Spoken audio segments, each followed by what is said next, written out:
Yeah, Fred and Ella. You got Yeah. a sense of Fred and Ella. They were the best. Really wonderful people. Yeah. I mean, it's uh, what happens is, I lived all these times, but when I look back, boy, I feel so overwhelmed by the gratefulness. Like that. I mean, at the time when I was going through, I didn't have as much appreciation as I do looking back. What times they were. So I do. Can I ask you a question? Yeah.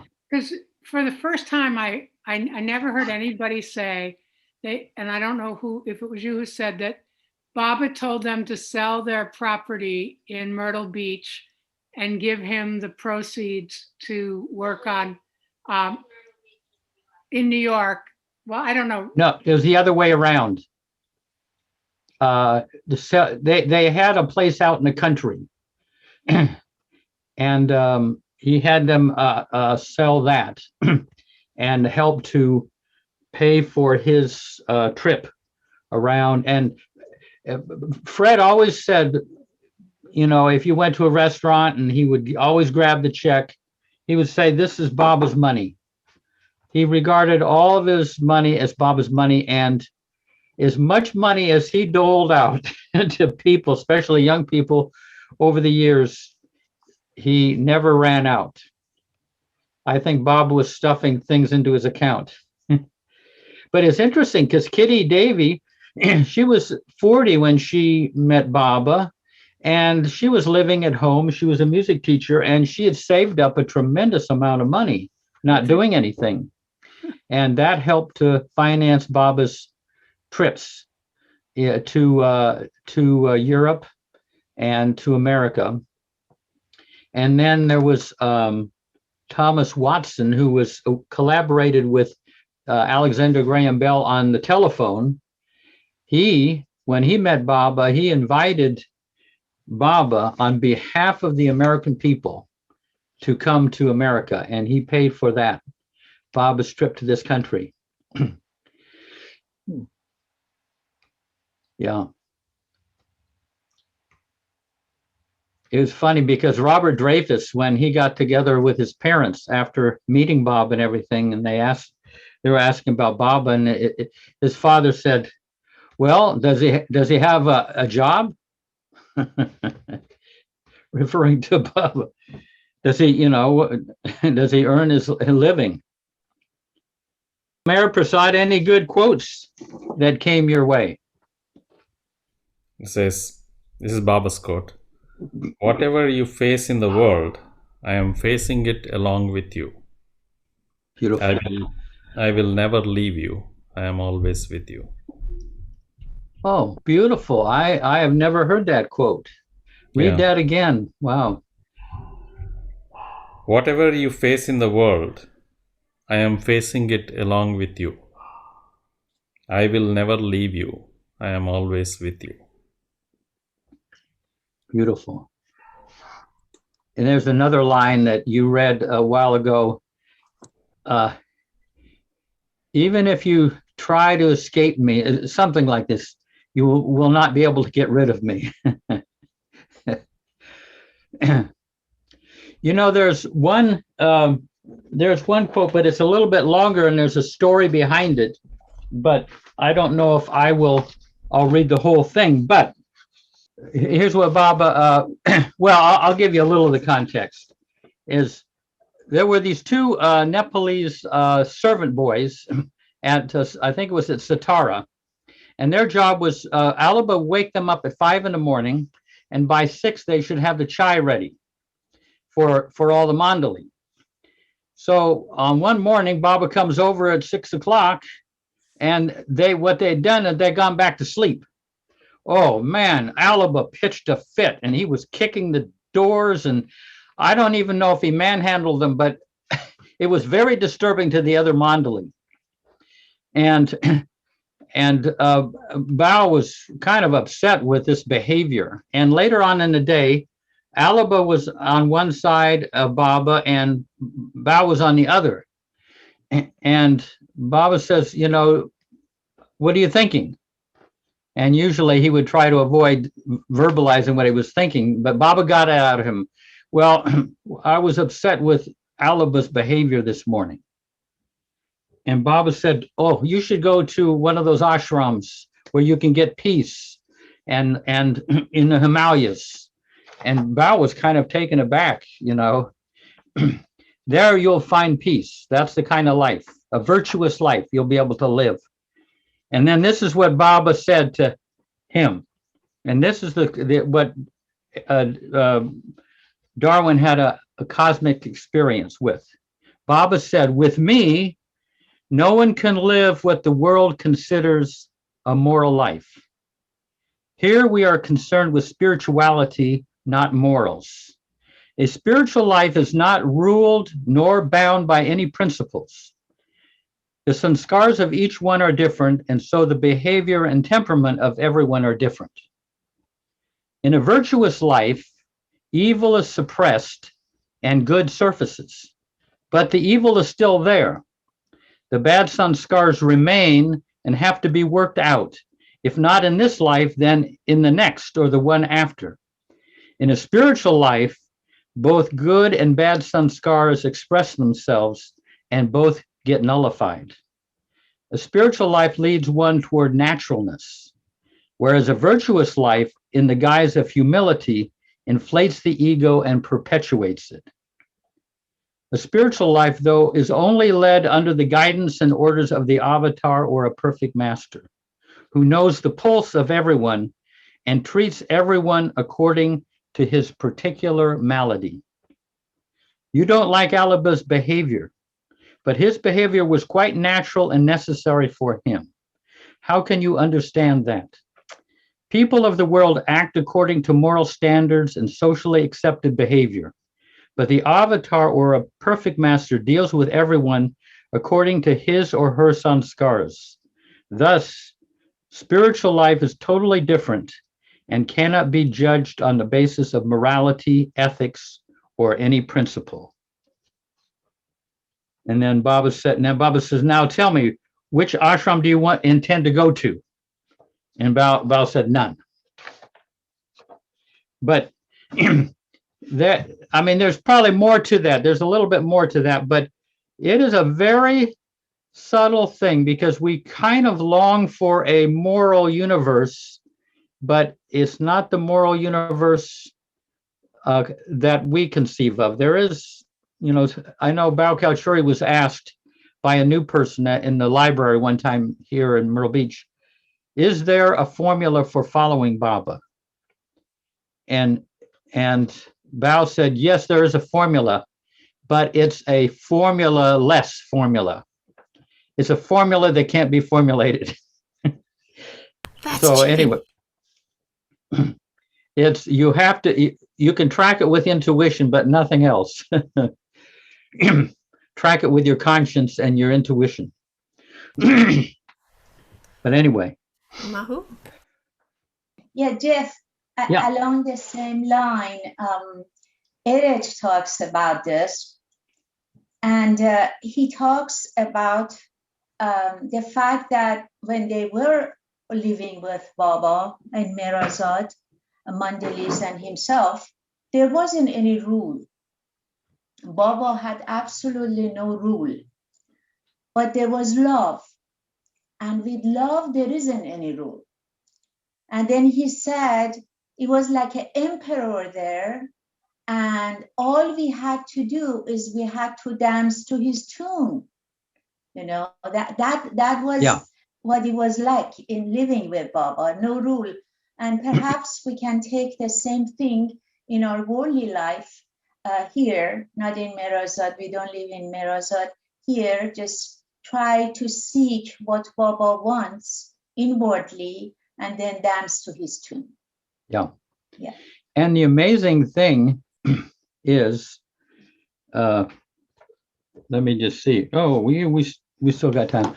The amazing thing is that there was one person who lived out at Lower Mehrabad, and that's where the Westerners and Easterners lived, and the permanent or, residents that were living there, and there were all sorts of disharmonies, dysfunction, and conflicts and everything.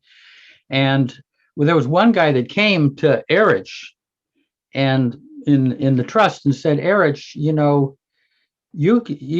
and Monty could lay down some rules and it would straighten things out. It'd be a little more harmonious. But Erich wouldn't do that. And this guy was making valuable points, but Erich said, we would never assert ourselves in that way. Speaking to this guy, he said, with Baba, we never knew whether we were pleasing him or displeasing him. We would do something that we thought for sure would please Baba, and he'd be displeased.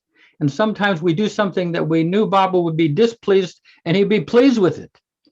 So there's that humility. You just don't ever really quite know. You try your best in pleasing Baba, but you can't say you got a corner on the market of Baba's pleasure. I mean, this is Erich, who spent all those years with Baba. They thought that they knew what Baba how Baba would respond. But he would know if there was a little ego in something, he would be displeased, even though on the surface it looked like they were, obeying him to the letter, and then sometimes when they veered from being entirely obedient, it would be some growth and it would create humility in them and Baba would be pleased. So what kind of universe is that? That the intellect does not like, the mind does not like the ambivalence of love, you might say, of loving Baba. Mayor Baba says, live in the world, take up all the responsibilities of your life and play your honest part. And this is from Adi Irani. Oh, that's Adi. Okay, that's a different book. Yeah. Just to love him. Mayor Baba says, live in the world, take up all responsibilities of your life and play your honest part. Do not hesitate. Remember me why? For your own good, not because I will change your destiny or remove your difficulties, but I will give you the inner strength to fight the battle of life. If someone is confronted by a tiger, Baba will not come and perform the miracle of removing the tiger from the presence. This is not Mayor Baba's way. Baba says, all creation has been set in motion by the will of God, and it must go on like this. What I will do is give you the inner strength to fight the tiger and overpower it. But it's another page or two, but it's interesting. Yeah. Okay. Jeff, Yeah. I just want to say, there are a lot of stories though where people would call on Baba in the middle of a tiger attack of sorts and get help. I mean, immediate, like, Oh, yeah. What the? Many stories. Yeah, where a woman was being attacked and she yelled Baba's name and the attackers suddenly, miraculously run off. Because Baba said, whatever you ask from the bottom of your heart, I will respond to. So we have that as an ace in the hole, Yeah.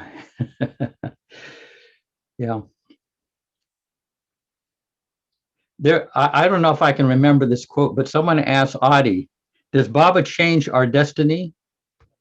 And he said something like, he will alter it to such an unbelievable extent that it will appear unrecognizable. Something. But he had other adjectives in there, but it was very good. Yeah.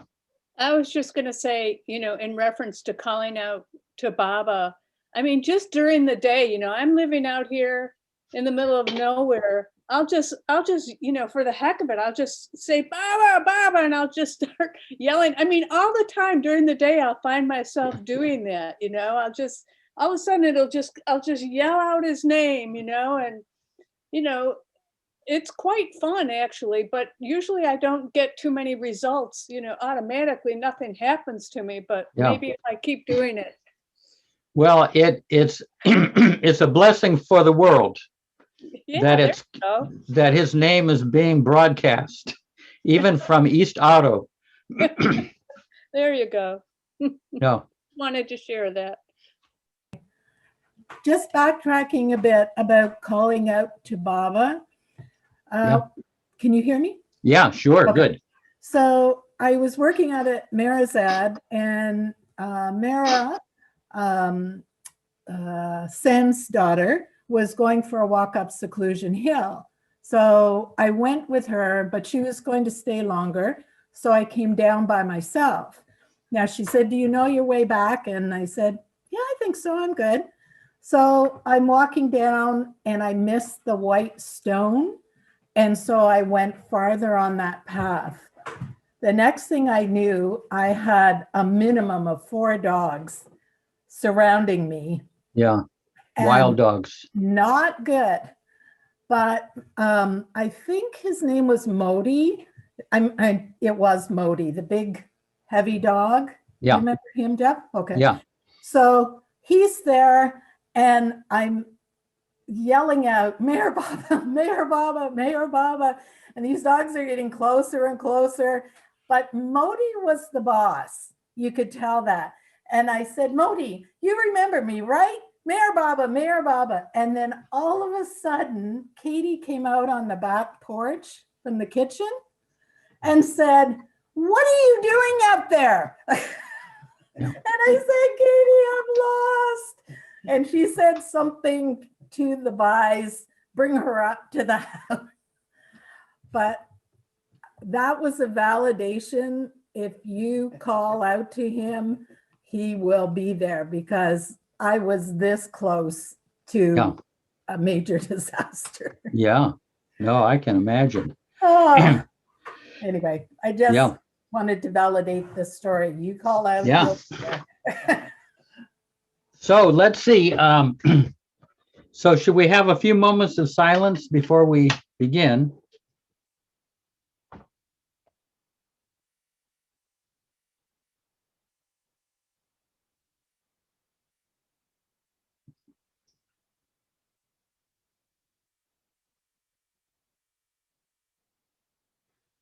Jai Baba. So I'm going to say a few words. Well, we're coming to this, we've been reading about giving things to Baba. And one of the things that when we were young, Darwin really stressed, the moment an emotion comes into your system, your consciousness, give it to Baba if you can. Like the first tremor of anger, or the first few notes of sadness, or that constriction of fear, give it to Baba. Because if you don't, it'll go downstream, and then the mind will get a hold of it.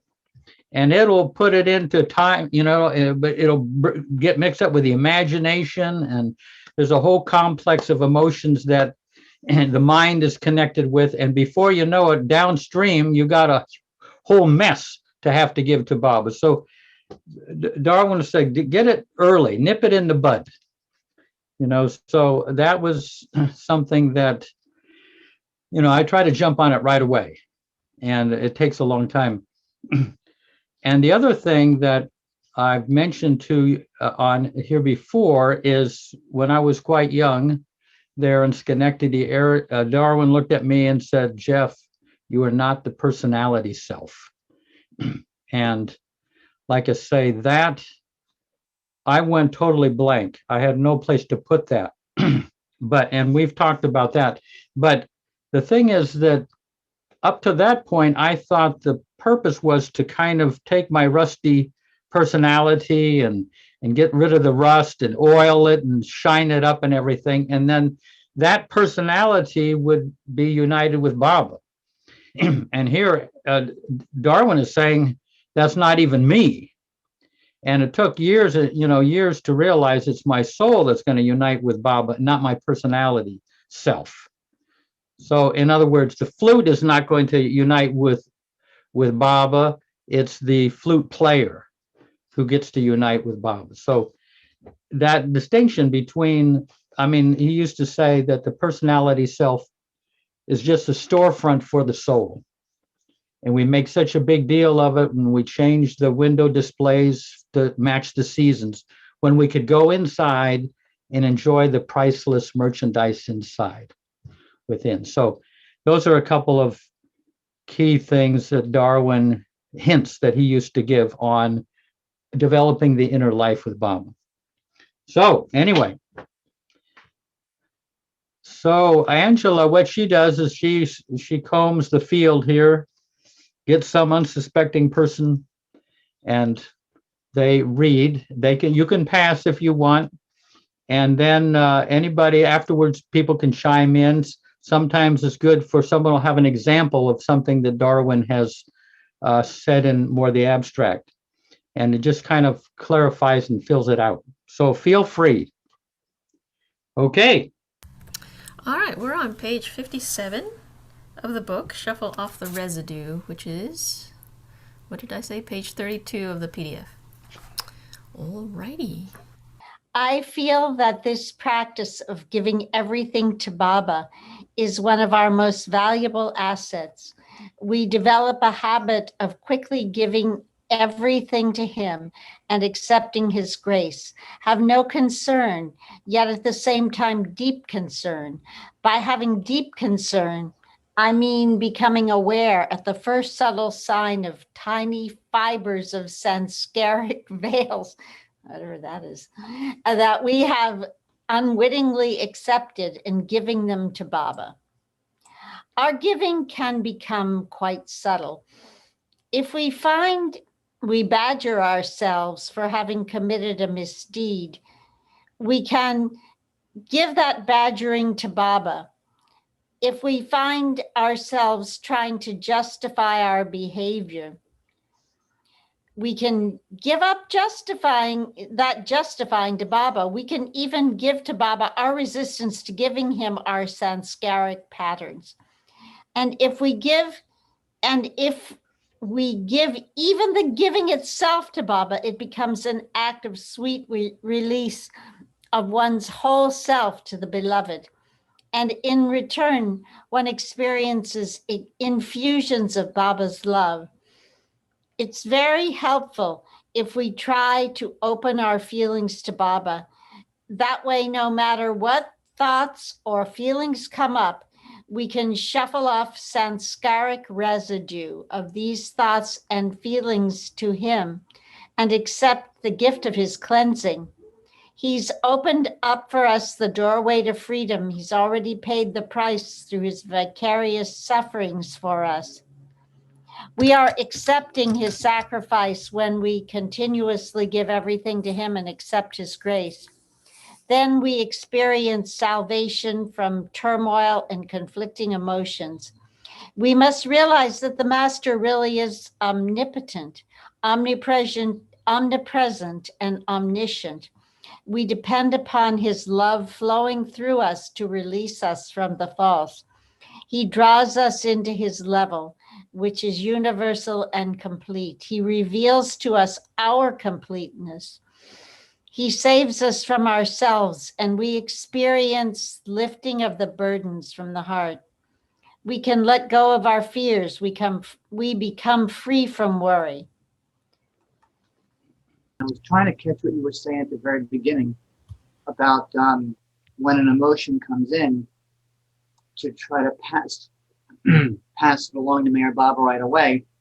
And I wanted to know that if I look at option B or option A to say Mayor Baba's feeling this, and option B to say, okay, let me do the shuttling and just give it to him that way, is option A to say Mayor Baba's feeling this emotion the same as what you were saying before?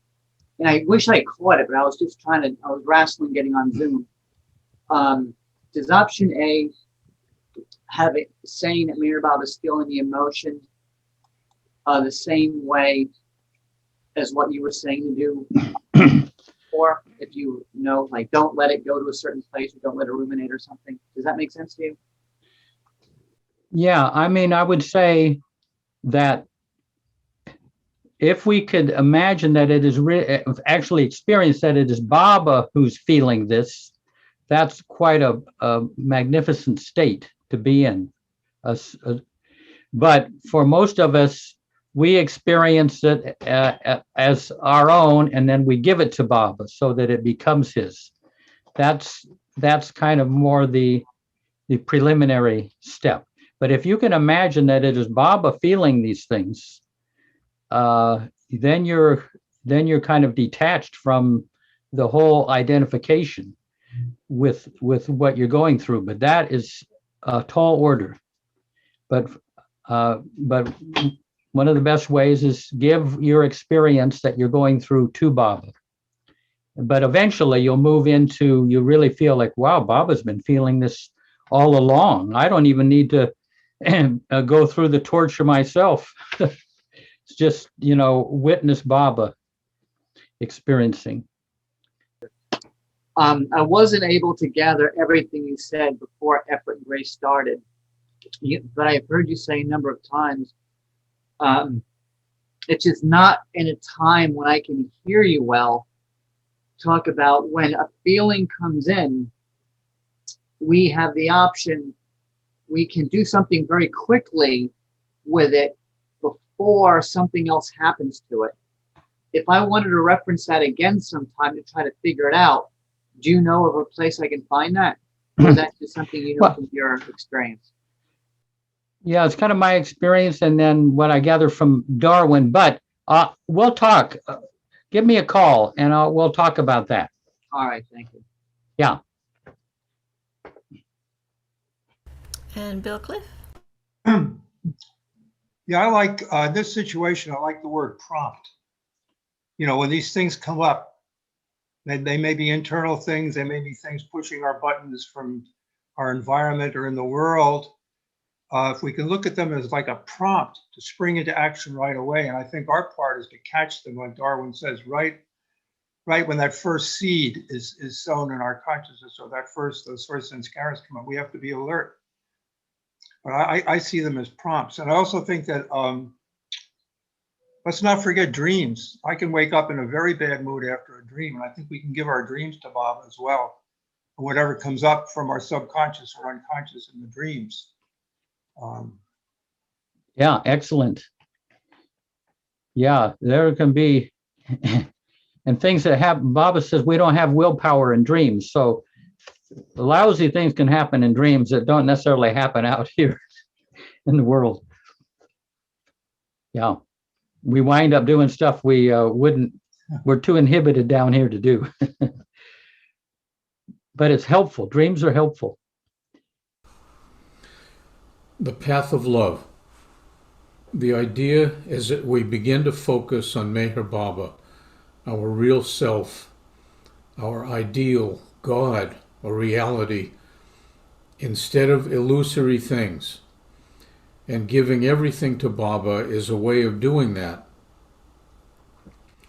Actually, loving the Master is the most direct and effective way of dissolving our sanskaras. Strange as it may seem, by focusing solely on him, concentrating on loving him purely, the other things that we are struggling with begin to get worn out from neglect. Instead of wrestling with our sanskara complexes, we can use our efforts and energy to find the beloved within and love him with all our hearts. In contrast to the path of purging, where we are likely to feel that the Master is painfully stripping us of elements we take to be who we are or what we want, the refining path of love for God involves willingly giving to him everything we have to offer because we value his truth and love rather than illusory things. Give everything to Baba. Let all desires and impulses flow through. Take no action. Focus on Baba in the heart, not on the desires and impulses. If we ignore or sublimate our sanskaric impulses, they fall away. Try to let them go rather than engage them in combat. Let them fade away from neglect. Struggling with these impulses merely intensifies the I. Even during the few moments or hours you are suffering, as they still try to cling to you, try to maintain the attitude of letting go. A temporary void is created when we release something to the Master, and we see that it is an easy step to begin to turn the flashlight of consciousness from something to the real thing. When we let go of all other things, bliss is there. We recognize what we had never realized before, that we do not have to go anywhere to find it. So focus on the Master with love. Give everything to him and concentrate on accepting his bliss. This brings about, albeit slowly, transformation within the whole of consciousness and makes it possible for us to participate in his consciousness, to merge with him in a limited way at first, but more and more as time goes on. This has happened to me. I've been living out here, and for the last couple months, I've been watching them trim trees and things. And then the other day I walked by and all these beautiful trees were hacked up, chopped. And I tried not to react to it, so I put it away, and then I thought, well, what am I going to do about it? And I know I'm not supposed to act, but I said, well, maybe when is the point that you're supposed to act? So I forgot about it, put it in the things I give to Bob, in the box. Remember you said to put everything in a box? So yesterday I walked by and the men were there that had cut the trees down. And I said, okay, if I don't talk to them, I'll be thinking about it. So maybe I should get my nerve up and go over and see why they're cutting all these trees down, right? So anyway, I talked to the owner of the company and he said, oh yeah, they're box elder trees and they have this box elder bug, So I said, oh, that's interesting. So I said, can't you treat it? He said, well, there's too many bugs to treat, too much money. And then he let out that the condo association was going to make it more beautiful over there to attract people to buy condominiums. So I said to myself, okay, at this point, I'm going to let it go because maybe the trees will evolve to another life form and that I'm not going to get involved with the condo association. And I let it go. And I said that it really showed me that we have to accept change because nothing stays the same. So it was a good lesson for me because I did act, but I felt I should act, but I didn't want to. But it was kind of interesting. So I wasn't going to talk about it, but kind of like wanted to get rid of it. Yeah. And you didn't have to go on thinking about it because you had the courage to speak up. Yeah. Beautiful. Hi, Che Baba. Yeah. I have something that I'd like to bring up as well. This is so beautifully read, and I can feel this deep within as I'm reading it. But I also kind of, maybe it's probably my own personal struggle, but it's where do I repress and where do I let go?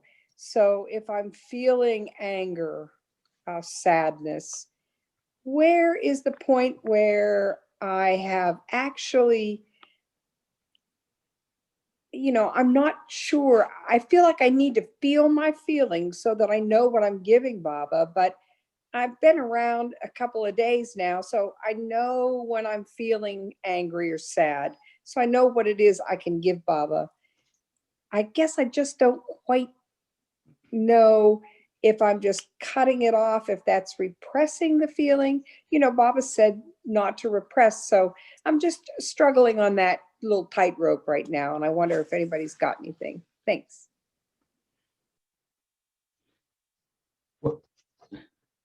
I can give you some feedback from Darwin, but open it up to others if they want to respond. Diane? Terry?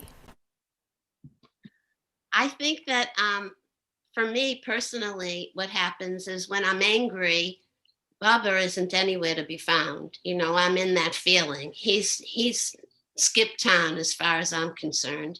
And until I can refeel him again and then give the agitation to him, that's how it kind of works for me. So it's, if you're with Baba when you start the anger, I can't even, because usually when I'm in that space, otherwise I'm with Baba and I don't get particularly angry very often because we're kind of doing it together. So, and anxiousness is another one that when I get to that place, there's no Baba there either. And so as soon as I can reclaim my connection to him, then I can give it to him and let it go. And it is bliss. It's wonderful. But I can't do it immediately because it doesn't even dawn on me. Yeah. I guess it's my old school way of being. Beautiful, beautiful example. Yeah. Anyone else? Bill Cliff? Yes, Darwin used to like the phrase or the two words righteous indignation, but he would never say righteous indignation. He would say right use indignation. And I find there are certain situations that I see where I feel a real injustice is being done, maybe in my neighborhood, maybe in some situation.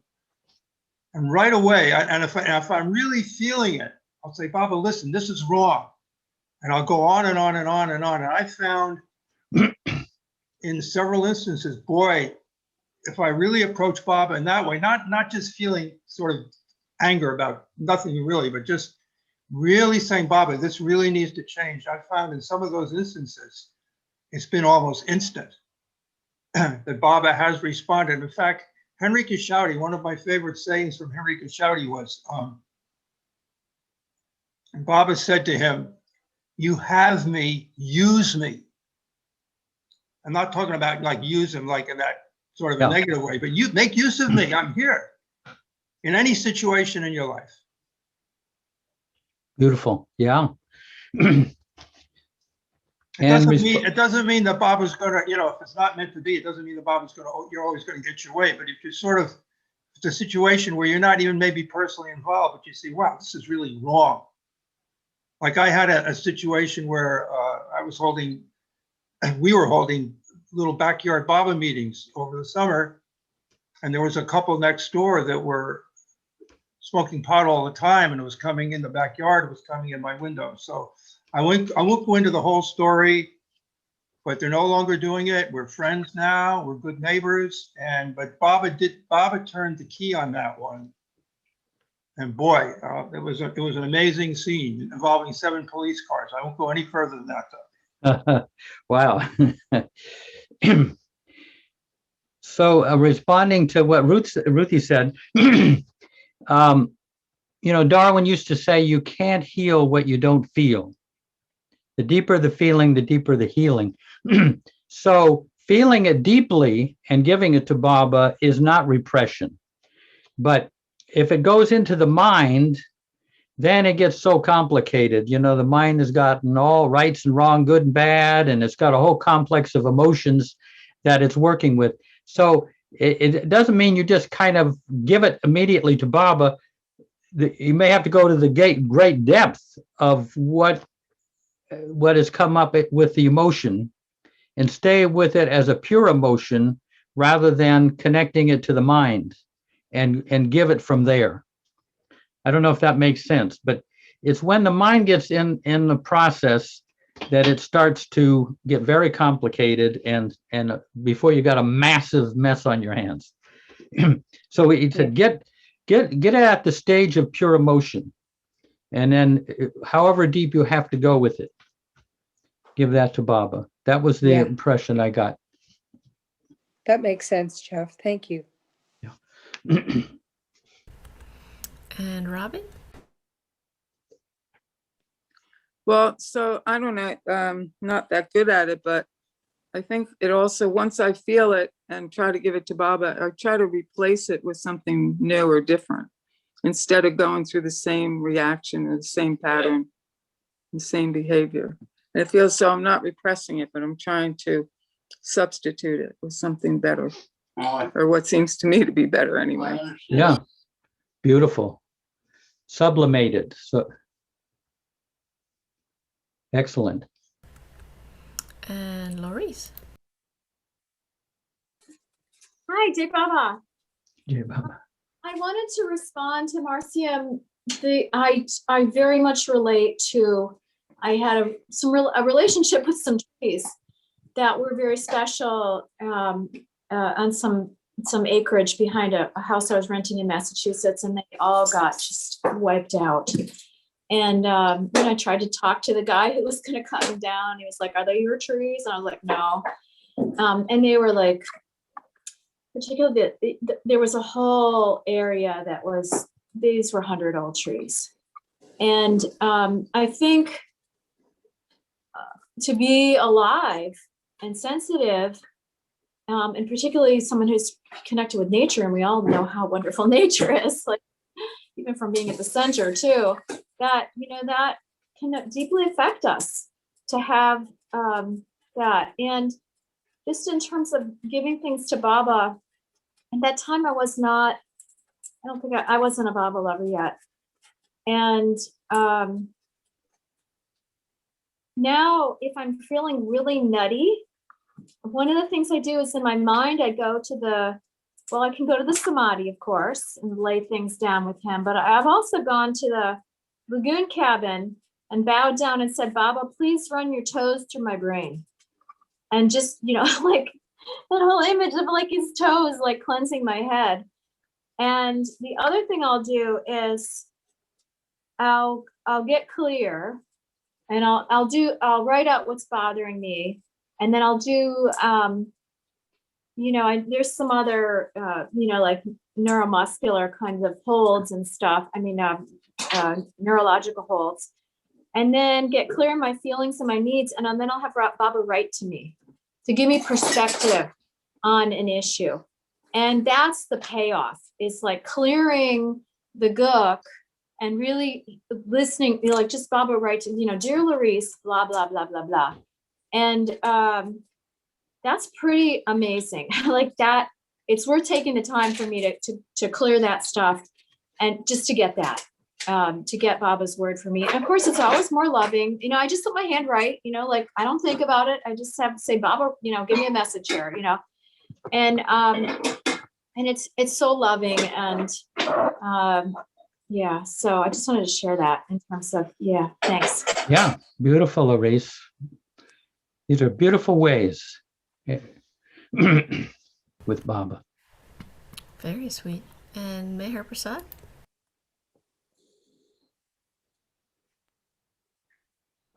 Yeah. For the difference between depression and giving it to Baba or transformation is, from what I understand, is that depression is about avoiding the feeling, meaning that you have anger, but you try to avoid getting angry, or you try to avoid hating somebody.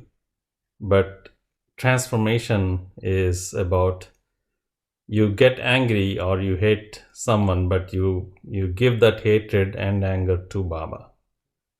And sometimes, that feeling may not quite work. So what I try to do is I turn that anger to Baba instead of giving it to him, or, turn that hatred towards him. And that usually serves the same purpose of giving it to him. You actually Beautiful.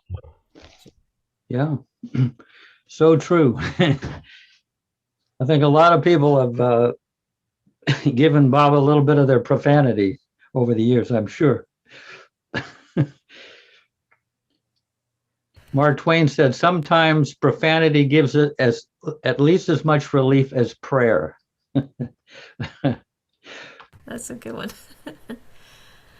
Go ahead, Hugh. I think that going back to what Jeff was just saying about you can't heal what you don't feel, which Darwin had passed on to us. The key is, I think, to accept, to feel it, accept it, give it to Baba, and then let it go.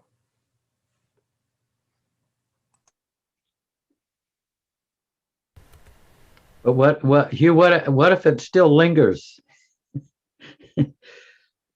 And it does sometimes. Then give it to Baba again. Yeah, just keep at it. One of the ways that I find giving to Baba is to thank him. You know, this idea of gratitude that you've mentioned before. If I thank you, Baba, for taking it. Thank you, thank you, thank you. It's much easier for me to let go of things. Yeah, no, excellent. Yeah. And Ken. Yeah, I really think it's about the relationship, having and acting on the relationship. And, you know, I also very frequently will get angry at Baba and express it to him. But when I really get stuck, I do something a little different, and it seems to work. And, you know, that is, I'm feeling it. Let's say I'm feeling like it happened the other night. I was feeling really, really angry. And I said, Baba, I can't come to you, come to me. And what happened was, often when I meditate, you know, I visualize Baba's image. And what happened was his image came to me. And it was so sturdy, you know, it wasn't fleeting, it was sturdy. And then I felt the anger just dissipate. And when my anger was dissipating, my mind became quiet. And when I can get my mind quiet, almost always the next thing that happens is I begin to feel a little more blissful. And the anger was gone. And the issue was gone. And I couldn't have done that. I couldn't even establish a decent link with him at that point. So I just became helpless and said, I can't do this, you do it. And he did. Beautiful, Ken. No, these are so many beautiful ways of getting these things with Baba. Yeah, beautiful. And Heidi. Yeah, I just put it in the chat. What helped me a lot was Jeff sharing in this group a number of times that I don't know if I'm getting it exactly right, Jeff, so help me out. But that Eric said you can get angry, but don't be angry. And that always, I remember that from this group, and that really does help me to let it go. Yeah, beautiful. Yeah, don't get so completely identified with the emotion. Let it play out, but don't be it. Don't become it. And Ruth? Well, it's just interesting that everybody latched on to anger, but nobody thought about sadness, because those were the two feelings I brought up. And I was hiding behind anger because it's sadness that I feel. So that's a little harder for me. That one kind of is a different thing. I guess they both kind of wash over me like a wave when they come, anger and sadness. But sometimes sadness is just very hard for me to let go of. I can let go of anger a lot quicker for some reason. Anyway, just my thoughts. Thanks. Yeah, I got something to say to that after a bit. Go ahead, Bill. Yes, I'm recalling a really, really good article in the old Mehrababa journals by Adi called Control. And he talked about how anger, lust, greed, all these negative emotions, it's just like a raw fuel. And if you can, like Darwin talks about sublimation, it's just a raw fuel. It's latent. It hasn't expressed itself.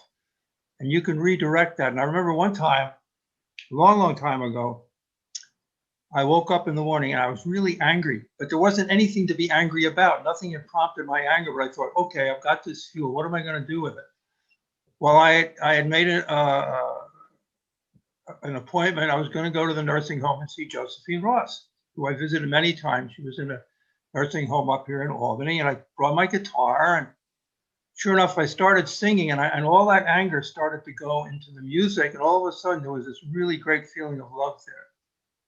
And I don't have experiences like that very often, but Baba was showing me, hey, you can do this. We all can do this.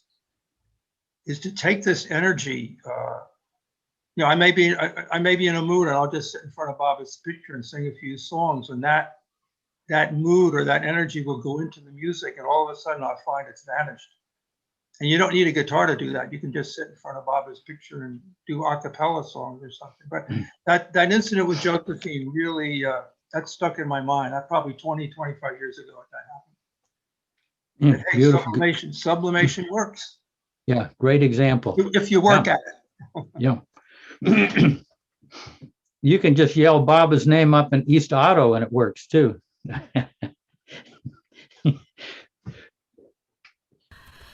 Amazing. And Janet.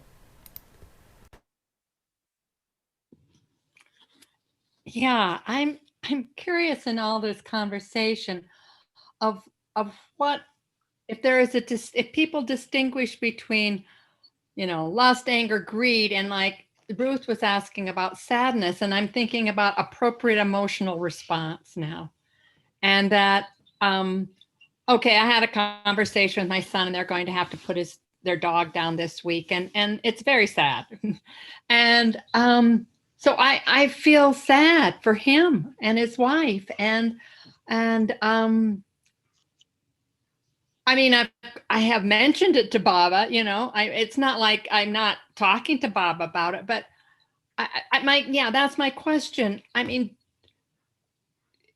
I want to be able to be a participant in life with others, and without getting mentally caught up in stuff, but to be I don't know. That's my question. I'm a person who responds emotionally to things. That's my nature. And if I wasn't that way, that would feel very odd. So that's my question. We'll keep that on the table. It's very good what you said there. Yeah. Wow. And Elizabeth. Hi, Che Baba. So I'm responding to what Ruthie said, but having just heard about a different kind of sadness, the first thing I was going to say is I think sometimes it might be harder to get rid of sadness because really you're going to a much more vulnerable level. So you can feel, when you're angry, usually you're angry and somebody else did it, and you're going after that person or that thing or whatever it is, and it's outside of yourself. So you can spew off this emotion and it doesn't actually affect you. Your innermost self. And when you get to a level of sadness, you are down to, I think, the most vulnerable part of being, because it's probably tied in with some sort of vulnerability, which is related to our lives. And I'm not even expressing this very well. The other thing I was going to say is I think there are different kinds of sadness, like the sadness of someone who's feeling empathy for a person who's having to put down their dog is not as personal as something where the sadness is related to, say, someone close to you who has passed away, or something that makes you sad that's directly related. So I just think there are different kinds of sadness. And I don't know, I'm trying to think if I ever think of giving that to Baba so much. I think of more giving anger, because I really don't like that I do not like anger at all. I don't like being around anger, and I don't like to be angry, but I can get angry, and I can get angry about trees too. So I feel the same way that many of you do. And that's why I think that reforestation project in India is so important, or any reforestation project. But anyway, sorry, I'll get off that. Anyway, just wanted to share that. Okay, good. Good, very good point. Stuart, go ahead. Yeah, well said, Elizabeth, about different types of sadness, and I think degrees. And I've noticed for me, maybe especially in the last year or so, that feelings of sadness for other people, where there's, I guess, a compassionate connection. There's a warmth in my heart about that. And I feel like inside me that's kind of a sadness that Baba likes in a sense, that it's not just, oh, I'm sad about something in my life. It's a different experience, I find. Yeah, very well said. Very clear. And Mahu?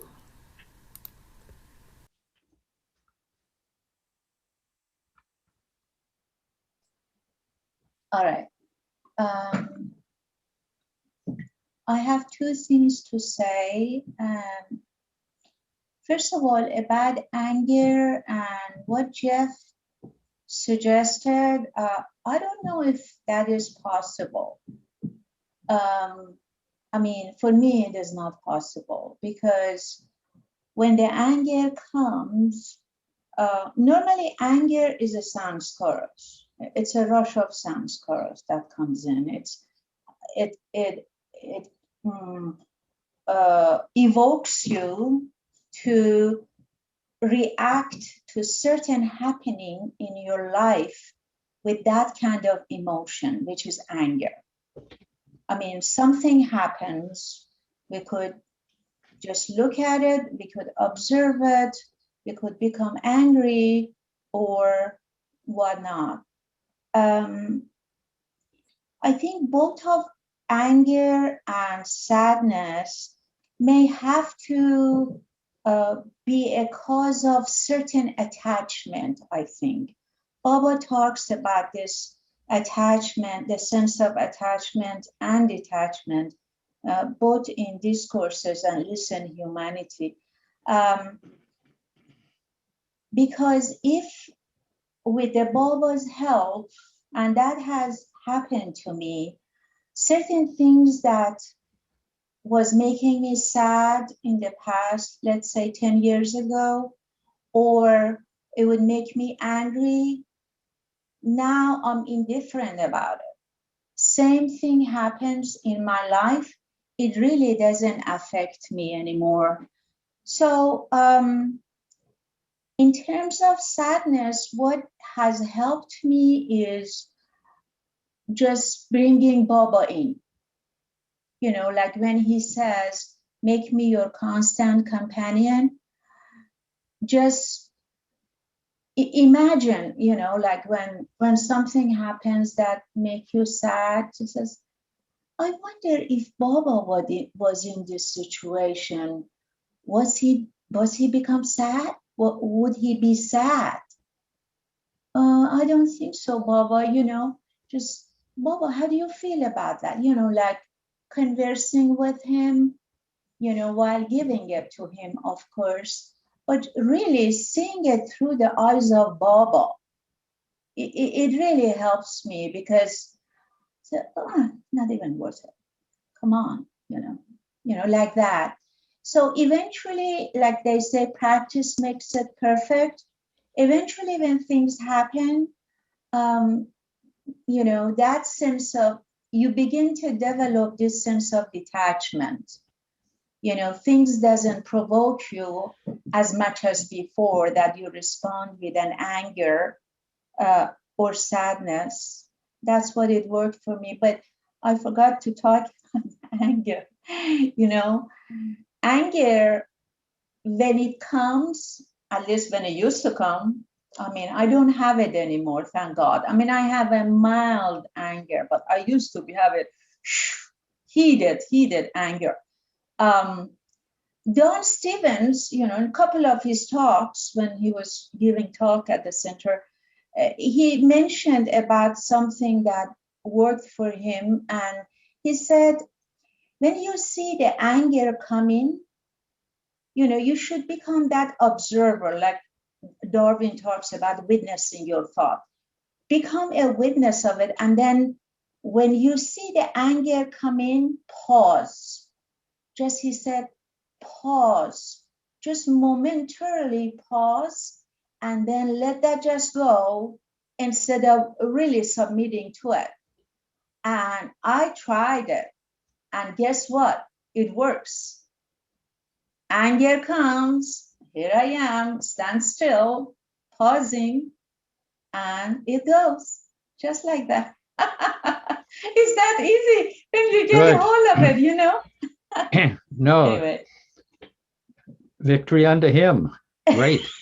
That's true. Victory unto him. He made such a contribution. Thanks to Baba. Yeah.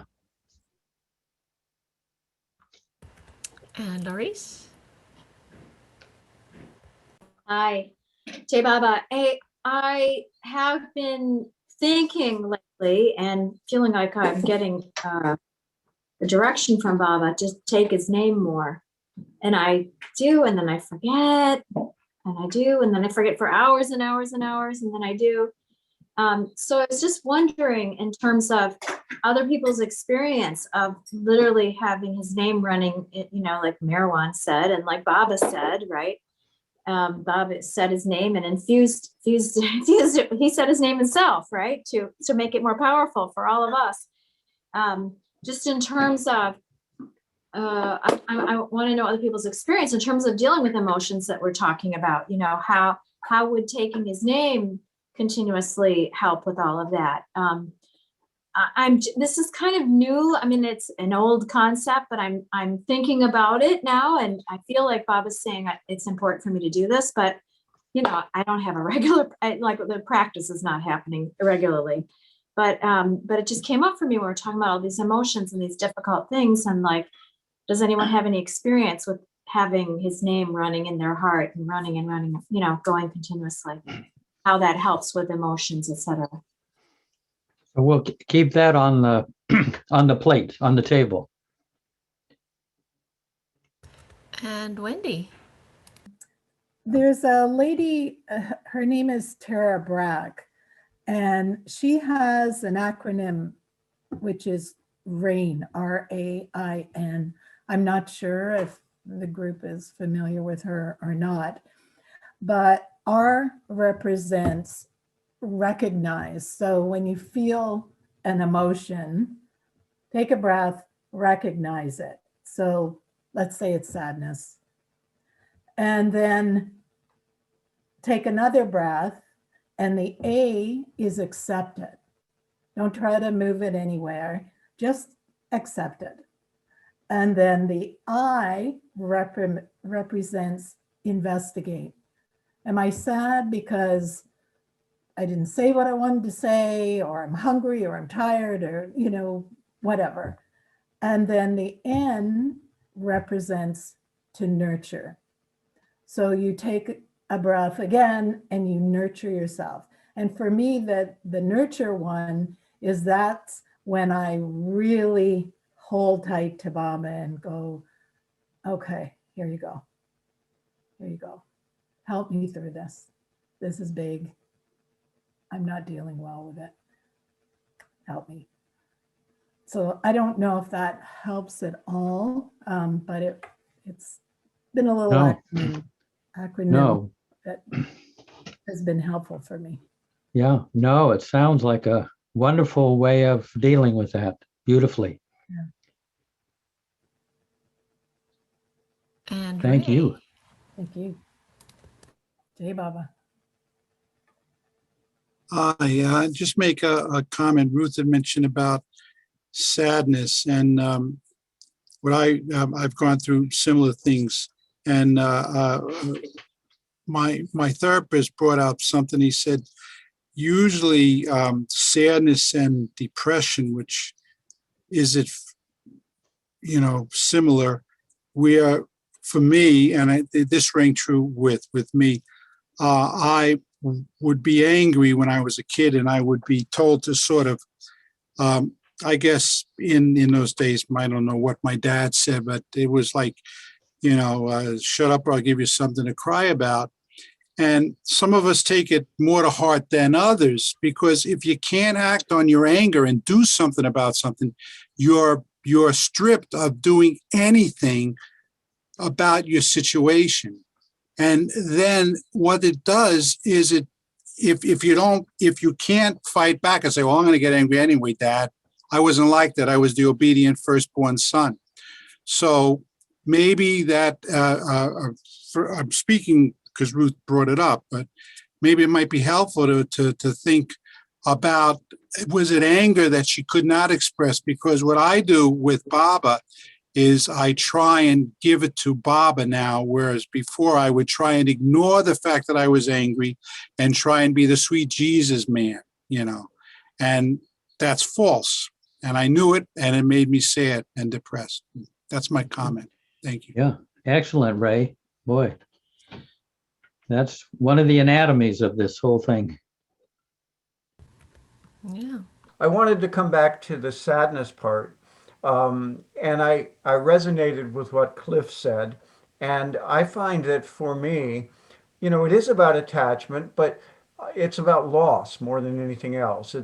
When I'm sad, it's about something I imagine I've lost or that I've actually lost.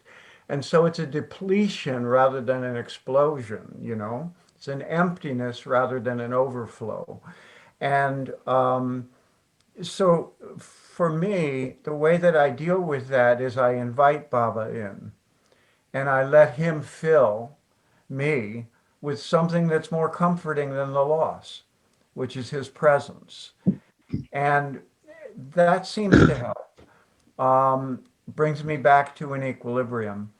And if I'm sad for someone else, for me, the answer is empathy and love. Because even if I don't experience it all the time, not even some of the time, everyone is a part of who we are. And so I recognize that their sadness is also my sadness. And in that empathy, I handle it much in the same way.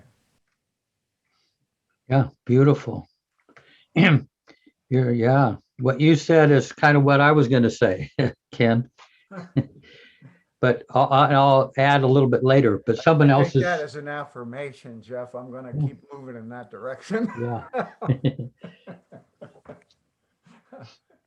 Definitely. And Elizabeth. Okay, so a bunch of things came up.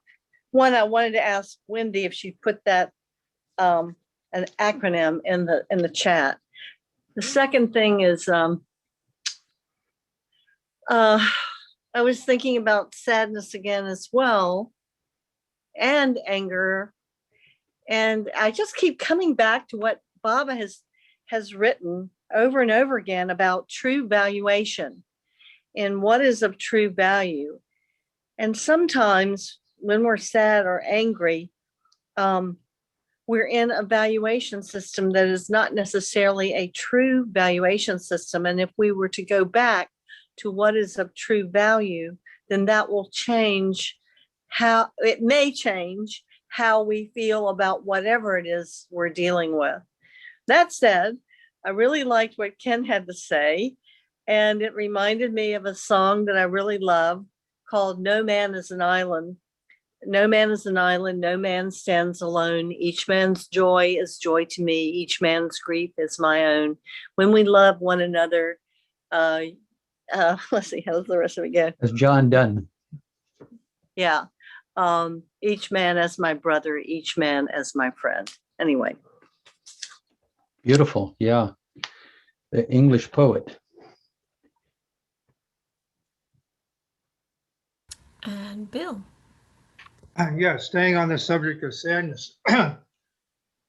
I usually watch, maybe some of you do, PBS NewsHour on Friday evenings. And in the last 15 minutes, Judy Woodruff presents the lives of 5 of our fellow citizens who passed away from COVID-19. And they're beautiful, beautiful videos that their family has sent in. And for me, it's a way to be connected with the tremendous amount of grief and sorrow that's being felt in this country at this time. It keeps me connected with my humanity. And last night, the 5th person was a very young woman who died in childbirth, and they showed a picture of the baby there. And I saw a tear go down Judy's cheek as she concluded that session. But I've been watching that for about 2 or 3 months now. And for me, that's very important. And each time I see a family or see a person, I'll think of Baba right away and try to just send some Baba their way, you know. Yeah. And then just one other thing, I remember many, many years ago in Mirazad, there was a young woman from Pakistan there, and news came in a telegram that her father had died.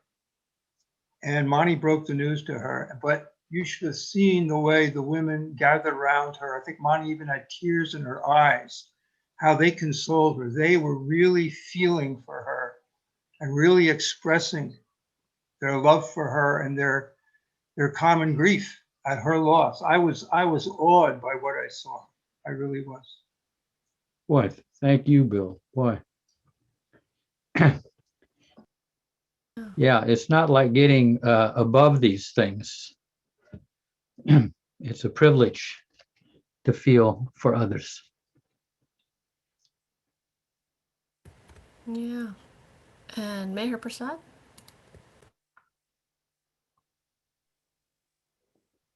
Yeah, you know, the best antidote that works for me for sadness, and I didn't realize this until I started to kind of experience it, is something that Baba himself said.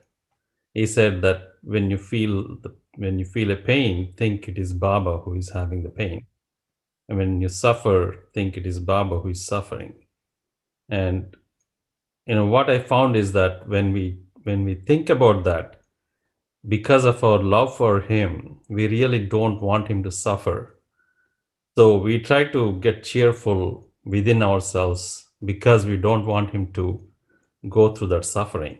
You know, he went through so much suffering throughout his life, and you know, adding to that is not something that we want because of our love for him. So, you know, over time, I figured that, you know, that's really what he was meaning to say when he said, you know, think it's Baba who is suffering. That's been my experience. Yeah, it's a very deep truth. Very, one of the most invaluable truths if you can experience it. Not at, you know, because Baba does have to experience what we experience. And if we can give him a better experience, then it's a little less of his suffering. You know, and I just wanted to go back to Ruthie, who was talking about sadness. Ken answered it very well. To me, sadness is is experienced as something is missing. It might be imagined or it might even be real. And one of the antidotes for sadness is to fill that emptiness with something. It can be with Baba. It can be you lose your dog. I mean, this is just an example. You lose your dog, but you can get a new dog. You know, I mean, there are practical ways that we can fill the loss. And sometimes, like I say, it's an imagined loss too. We haven't lost somebody's friendship, and you know, but we think we do, and so we experience it a great sadness.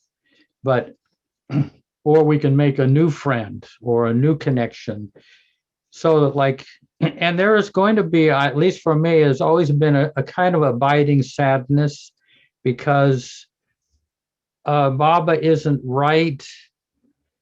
I'm not seeing him right here in the room with me. I mean, there's going to be always a sadness that the intimacy isn't as great as our heart would like to experience. And there's no way around that. Sadness is an underlying feeling that most of us are going to feel, but we can live with that. And Baba's trying to fill that, what's missing there, by greater and greater intimacy. Yeah. Robin? What Meher Prasad said, it seems I've thought about that a lot, and for a while ago, it started to feel like a lot of pressure, and it started to backfire on me somehow. And it was maybe that I was like suppressing things because I didn't want to make Baba suffer or feel bad. And he says if we're suffering, it's because he wants us to. If we're happy, it's because he wants us to be happy. There's another thing. And to be natural. And it just started to feel like I was trying too hard. I pray to Baba to have him make me please him, because I don't know how to do it. And I can't seem to get myself to be cheerful when I'm not, and all that kind of stuff. So it all, I think it's about a matter of timing. Like certain things come at certain times, and I feel like I can work on them or succeed at some of the things. And then it's another lesson or another part of the journey that has to come up. Yeah. Mark Twain's definition of life. Life is just one damn thing after another. Or there's an AFGO. You know what an AFGO is? No. Another, I won't say the word, friggin' growth opportunity. Yeah. An AFGO, that's good. Yeah. Yeah, I remember, and maybe somebody can help me with this. Baba said, I don't want you to be like stones. So I don't know how other people interpret that, but to me, that means that gives me a wider berth to actually experience, not lay feelings out on others, not do that, but have more of the breadth of feeling of what is available in life, and not getting depressed or anxious or those things, but just like when you're playing the keyboard, you've got all the notes and all those different octaves. That to me is the expression of Baba in me as life. That is the touch of Baba on the strings of my being. And I don't know, that's just the thought. Yeah, beautiful. I agree. Live it fully, but just, be able to control it, but live it fully. Yeah. And Ruth. Yeah, like I put in the chat, I really appreciate, first of all, Baba said sufferings are the blessings on the spiritual path. So I take that in, and I really take that in a deep way. I know that's true in my life. Anytime I've had to go through things that make me suffer, I find something on the other side that was bigger than what I went in with, if that makes sense. Yeah. And also, I think the idea of Rumi saying the thing about I caught sorrow drinking a cup of sadness and said, it tastes sweet, doesn't it? And grief said, how can I sell suffering when you've ruined my business? Yep. It's what I think as a human, I have that opportunity. And I think that what Darwin was saying was take that opportunity as it arises in your life, live it fully and give it to your beloved. And I really also appreciate what Mayor Prasad was saying about, considering Baba in this, because yes, he feels what I feel. And I'm so grateful. Thanks. Yeah. Ruth, could you just give us that quote again from Rumi. Well, I messed the words all around, but it's, I caught sorrow drinking a cup of grief and said, it tastes sweet, doesn't it? And suffering said, you've ruined my business. How can I sell sorrow when you know it's a blessing? Yeah, beautiful. Yeah, Rumi. That's And anytime anybody's in grief and I say that to them, they always chuckle at the end. Go figure. Ruthie, can you say it one more time? I'm trying to write it down. Yeah, and I'll probably say it different this time. I caught sorrow drinking a cup of grief and said, it tastes sweet, doesn't it? And suffering said, how can I sell grief when you know it's a blessing? So all those words are in there somewhere. And yeah, of course, the real translation is there. But so I really appreciate everybody's input. I got a lot out of it today. Yeah. Thanks.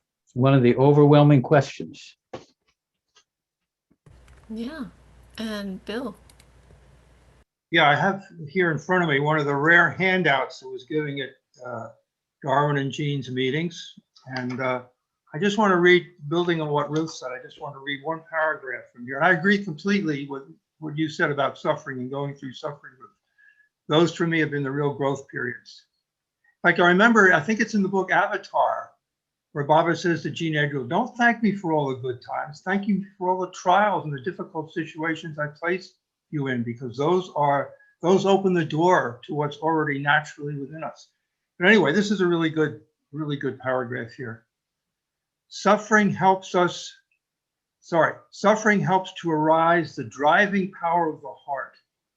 It is greatly through suffering, well-directed and spiritually understood, that the heart becomes recharged with ever-renewing will and strength and awareness and consciousness, which will lead one's effort to the final triumph over the personal self. Read it once again, Bill. Yeah, this is quite a mouthful. Suffering helps to arise the driving power of the heart. It is greatly through suffering, well-directed and spiritually understood, that the heart becomes recharged with the ever-renewed will and strength and awareness and consciousness, which will lead our effort to final triumph over the personal self. I think the key two words on there is well-directed. That's something to think about. Yeah. And I think for me personally, well-directed suffering means go to Baba right away. You know, you turn to him. Suffering is like almost a go. Okay, turn to me. You're suffering. Turn to me right away. Yeah, this discussion makes me think of another Rumi quote, which I have here. I went inside my heart to see how it was. Something there makes me hear the whole world weeping. Beautiful. There's a quote from Mother Teresa, a prayer. She said, Lord, break my heart so completely that the whole world falls in. I mean, this is the way some of these people are. That's why they become saints. Break my heart so completely that the whole world falls in.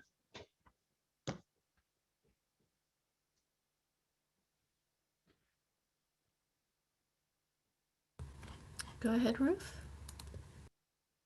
Hey, Jeff, can you say that quote that you mentioned that Erich used to say that you think Baba said about tears? Yeah. You know, when Erich would see somebody kind of with tears coming down their cheeks, sometimes he would say, are they warm tears or cool tears? And usually they would say warm tears. But he said, warm tears are for the self, cool tears are for the beloved. And it is a rare phenomenon, but occasionally your tears will be cool. And those are tears really shed for Baba, out of love for Baba. and warm tears are for ourself.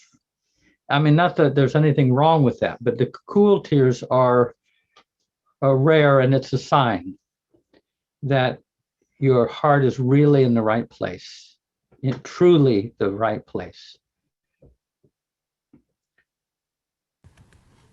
And Mahu?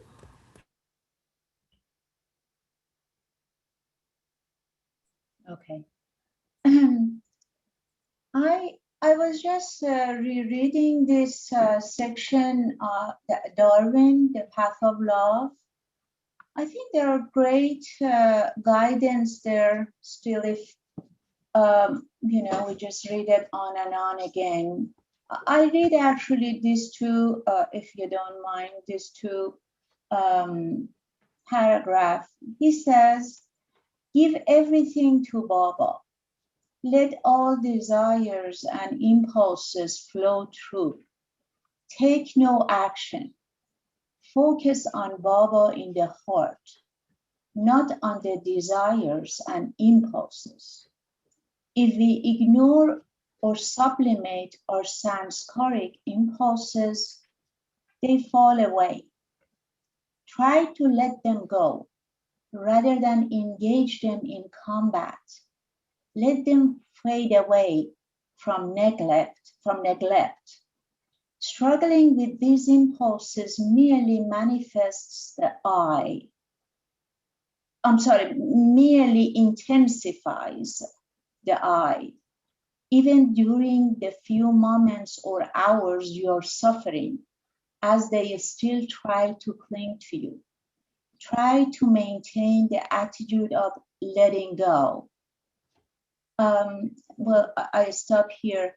I think he's just kind of laid out like a roadmap here that if these impulses or desires, rather impulses here, rather with the question that's on the table, if we take no action and we just focus on Baba in our heart and let them come and go, eventually, because he says these are samskaric impulses, which is very true. Baba often talks about it.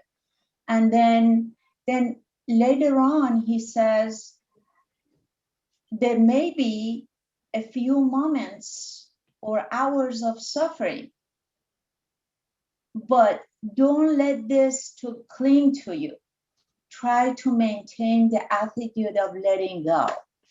So even though during this process, they may stay and linger around a little bit, but if we develop this attitude of letting go, just letting go, then we no longer have it. We don't even think about it, because oftentimes the thoughts after it happened might be even more harmful or like more time consuming. Did you see how I reacted to this? Did you see what happened? Oh my God, I did it one more time and one more time, like that.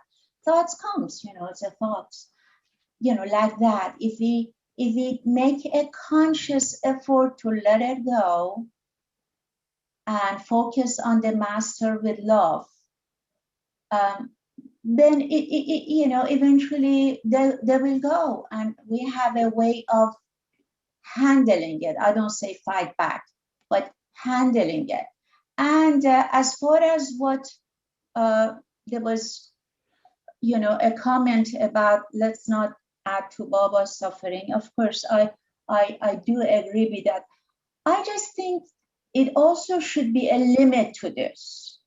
It's not that the whole time from now till eternity, I'm exaggerating, end of this lifetime, just keep on giving it to Baba, keep on giving it to Baba. I don't like that. I think we should give things to Baba that comes from total helplessness and hopelessness. In that state, I have no doubt anyway that he's going to help, like that. Jai Baba. Jai Baba, yeah. And so, we'll save next time maybe what Baba's name, the effect that Baba's name can have within us. I don't know if we really have the time to do that today, but Baba's name is one of the things that keeps us from getting, well, he gave the figure of a mosquito net around your bed so that the mosquitoes are still there, the thoughts and emotions are there, but they can't bite you because of Baba's name. But we'll go into Baba's name. I did ask Darwin whether it was his practice to say Baba's name, and it wasn't. I mean, he was thinking of Baba and he was talking about Baba, but some of the Mandalays from their heart, they would say Baba's name throughout the day and everything. But Darwin, he was centered in Baba, definitely, but that was not his practice. But it is a great practice for if you can feel it and connect with it deeply from the heart. We are getting, I don't think we can go on to another section. I think we're. I don't think so. But Elizabeth had her hand up. Yeah, I thought I remembered what I was going to say. And it was again in response to the sadness. I personally believe that an antidote to sadness is to do something for someone else. And what that does is it takes that void and that focus on oneself and it puts it on. It's like what Baba said, think more of others than of yourself. I don't have the right words, but and think of other people's difficulties more than yours and their sadness, their issues. If you think of others, how does he put it? If you think, anyway, so when one is feeling really awful, I think the best thing you can do really is help somebody else. And it just, I don't know, it kind of fills a void. I mean, you don't do it for selfish reasons, but that's all I wanted to say. Yeah, no, exactly. That's one of the antidotes. Yeah, the antidote, yeah.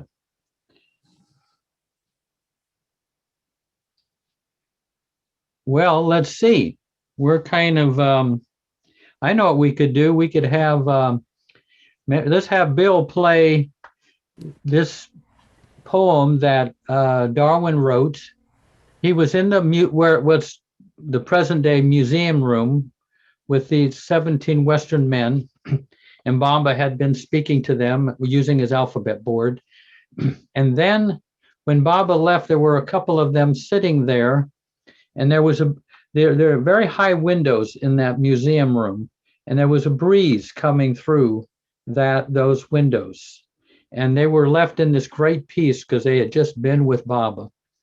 And he had a stenographer pad there, and he wrote what the words that Bill is going to sing.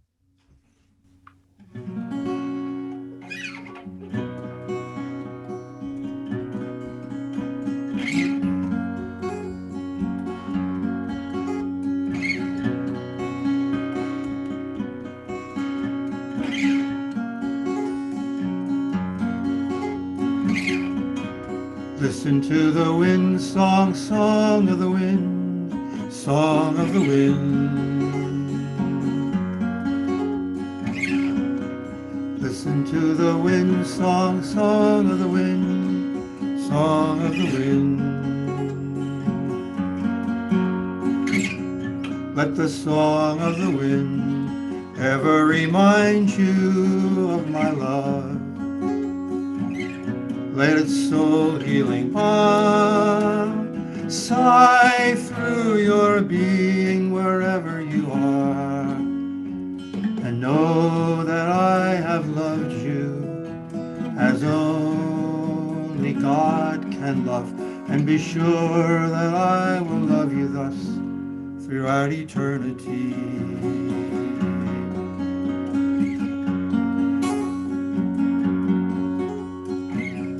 Let the song of the wind ever remind you of my love.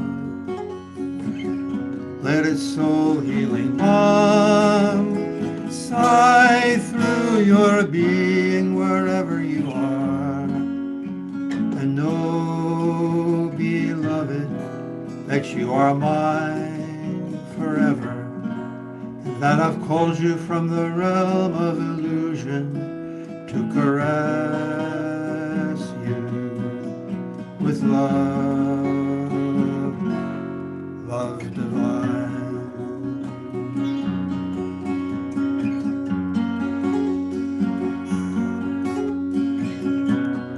Listen to the wind song, song of the wind, song of the wind.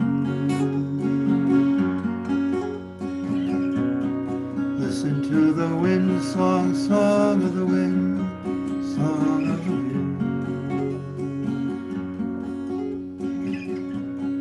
Listen to the wind song, song of the wind, song of the wind.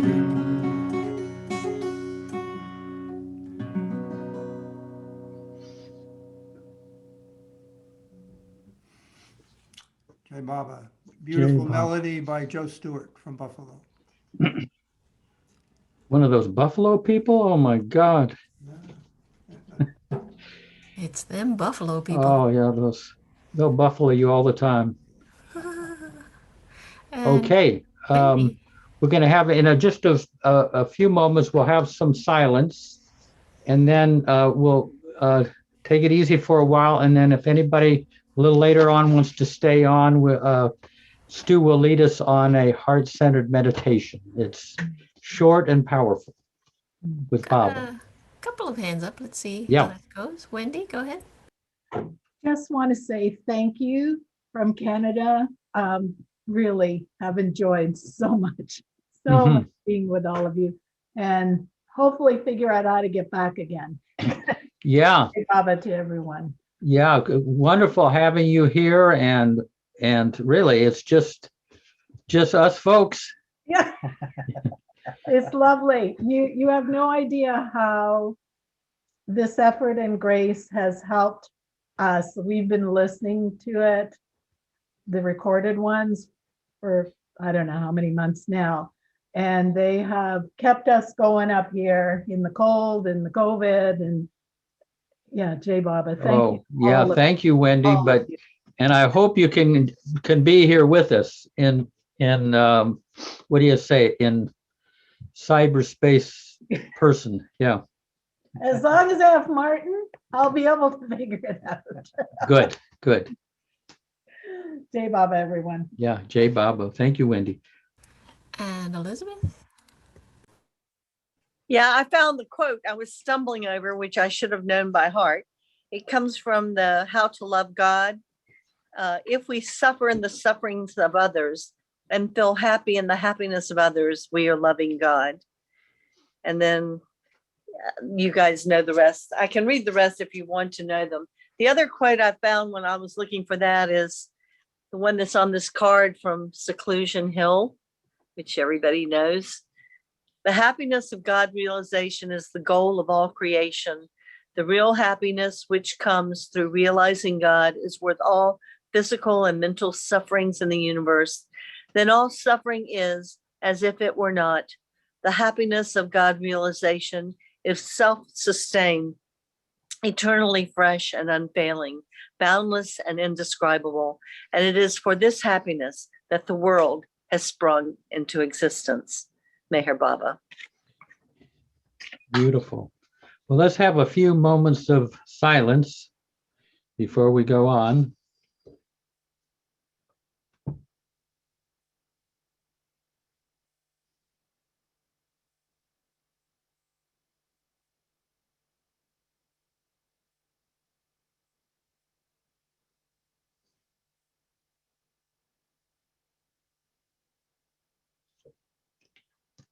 Jai Baba.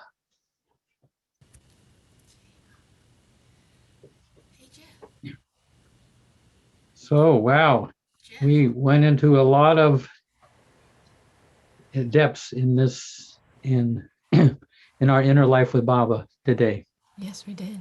Beautifully.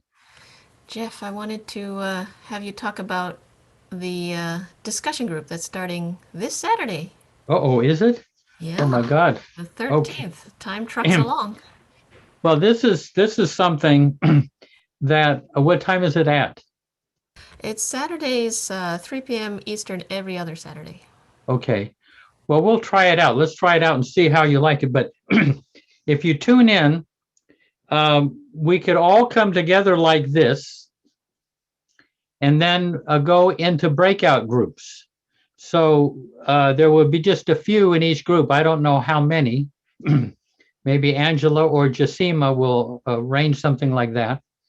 And so, I mean, a lot of us, we don't get to kind of talk with each other in the same room, so to speak. And I think it's kind of nice. And what would be, we would probably have a general topic, like, say, maybe the first one I would think of is different ways that you remember Baba throughout the day. You know, they don't, you know, it can be the fun ways that you do it or more deeper ways, but in this way you could kind of get to know each other a little more personally. So that's 3 o'clock next, and for about an hour. But it would be nice to. It's kind of neat. These are kind of neat. Sometimes you get to see some people that you don't normally get to be, you know, that close to in these larger Zoom sessions.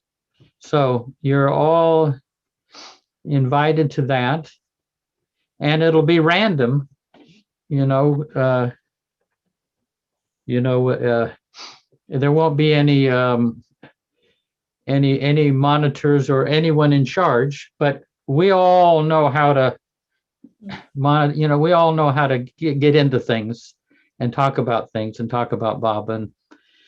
And so the first time around would be, you know, there'll be, like I say, a general topic, and we'll see if how it goes. Nothing. I'm thinking, like, say, about an hour. You know, and we'll just see. I'm sure people could stay longer if they feel like it in their individual rooms. Jeff? Yeah. You know what it reminds me of? It reminds me of what happens when we come to the center. We just kind of pair up with different people, or there's a group of us that end up sitting together talking, and I love this, you know. Yeah. You know, getting to know some people more and just chatting with them. That's lovely. Yeah. Like if you're in the refectory, you're gonna get a certain number of people from there. If you're down in the Lakeview kitchen, you know, it's a different group. And just depending on where you're placed, you wind up meeting people just that you probably would never meet. But most of us, we all know each other and everything.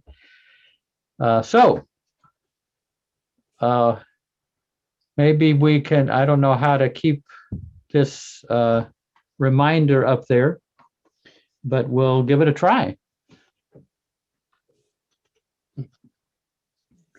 Yeah. So any further questions and everything? After a little bit, we'll have a heart-centered meditation, but anything from all that we talked about that comes up in you? Jeff, so this Saturday meeting you're talking about, are you convening it? I mean, is there a host, or is it just kind of just trying to understand the format a little bit? Yeah. Well, Angela probably's got the know-how on this. Well, Jeff will start the meeting, and then we'll go into breakout rooms. And then within breakout rooms, there's no host. You're just going to talk amongst yourselves. So we can discuss the logistics. Do you want to be in a group of 3 or 4 or 5, you know? But we will make it flexible so that, you know, you can still leave the breakout room to the main room and see who's around, that sort of thing. You know, we won't make it so stiff. And there'll be no time limit on it either. So if you end up in a discussion you don't want to end, just keep going. It's going to be very flexible that way. So we'll all kind of come like this. Well, we're losing some people that are, but are there, how many, what seems like a number for each like breakout group? What's your thought? 4? Well, the small group number for any small group, the best number usually is about 8, but that sounds kind of large for what you're proposing. Yeah. I have a quick question, and it's totally selfish. Sorry. We actually have a plan because we're vaccinated now. We're actually going out of the house next Saturday. Yeah. But we might be able to join it after it's started. Are we able to start late and go into breakout groups? Or would Absolutely. that be intimacy? Yeah. I'm going to make the breakout room self-selecting, so Yeah. you just jump into one. So someone says 5, someone has said 4. Do we hear any more? Do we hear any more? 4 is a number that kept on resonating in my mind. So we got a couple of 4s. Anyone else? I have a suggestion. People could actually decide on that day, let's say I want to be in a room with just me and another person, or I want to be in a room with 3 or 4, because, at the center, sometimes I end up talking to one person, and then sometimes I'll be in a group of 2 or 3 or 4 in the kitchen, and sometimes there'll be 6 of us around the table. So, I mean, could be flexible. Yeah. If someone knows how to do that, you've introduced a possibly a major complication, but No, not necessarily. okay, Angela can do it. Yeah, and I can do it. If Angela can do it, it's doable. Yeah, it's doable. Yeah. Good. High 5 on the 4. Okay. Anyone going higher than 5? 7. 7. We got a 7. Okay. So we'll find out on the day. We'll find out. Okay, we got a couple of hands there. This is informal chat time, so just feel free to unmute and insert yourself. Go ahead, Bill. Yeah, Bill, you had something there? Yeah, I just found a little sort of an additional quote on the sheet I read from before. It's a little bit lighter, but I think it's some very practical advice from Bob, and it kind of keys into what we've been talking about. Baba says, do not think much over petty questions and wear out your mind. This constant thinking weighs heavily on your mind and causes much worry and anxiety for nothing. Do not let any material thoughts disturb your mind and eat it away. Do not be like a leaf of a tree moved here and there by the wind. Be like a rock, unaffected by gales and storms and standing firm in its place. What do you do when a fly troubles and disturbs you? You do not worry about it, but merely raise your hand and wave it to drive it away from you. In the same way, without giving yourself up to worrying, you must drive away the thoughts that trouble you. Wow. Yeah. That's a great quote. Can you put that one in the chat too, if you can? I mean, just the reference. It's pretty long to put in the chat. I mean, no, just the reference, Bill. I can look it up. The reference is my sheet that the Shaws gave me 40 years ago. What is the title, Bill? I can't find it. There is no title.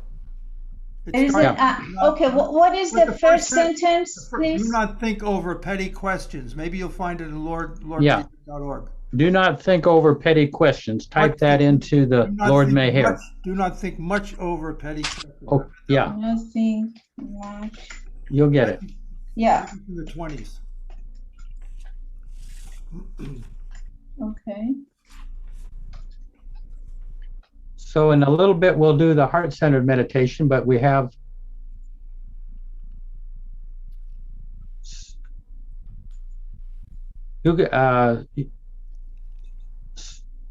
say Mahu if you wanted to. You have your hand up, and Marcia has her hand up. Okay, so I found this. The code is it's Elizabeth. The source is questions Meher Baba answered page 40, the editor is Ramakrishna, KK Ramakrishna. Krishnan.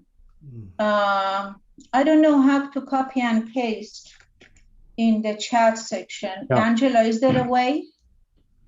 Angela, I think, is taking a break, but Oh, I'm sorry. we'll make a note of that and we'll get it next time. Okay. So Jeff just asked a question. I'm so sorry. I kind of missed out on it. What is the purpose of these little breakout rooms and getting together? I just asked. So no. So like it'd be like a little discussion group. Where about anything about well I said it could be a general thing. Like one that I think is good is, what are the ways that you remember Baba throughout the day? Oh, okay. Okay. You know, great. and you hear different ways that people do it, and I adopt some of them if they work for me. Yeah. You know, if the gas tank is go tick tick tick tick tick tick tick, and I just put Baba Baba Baba Baba Baba Baba Baba as the gas is coming into my car. You know, it's yeah, why not? Or if I'm making chai, I always, you know, I'm putting instead of just stirring around and around, I just stir Baba's name into whatever soup or chai I'm making. So these are things that people do that you can adopt, and they're people come up with ingenious ways, and I use them if they just kind of fill in the fabric of Baba's remembrance throughout the day. Yeah. Okay, thank you so much. That sounds great. Really great. Thank you.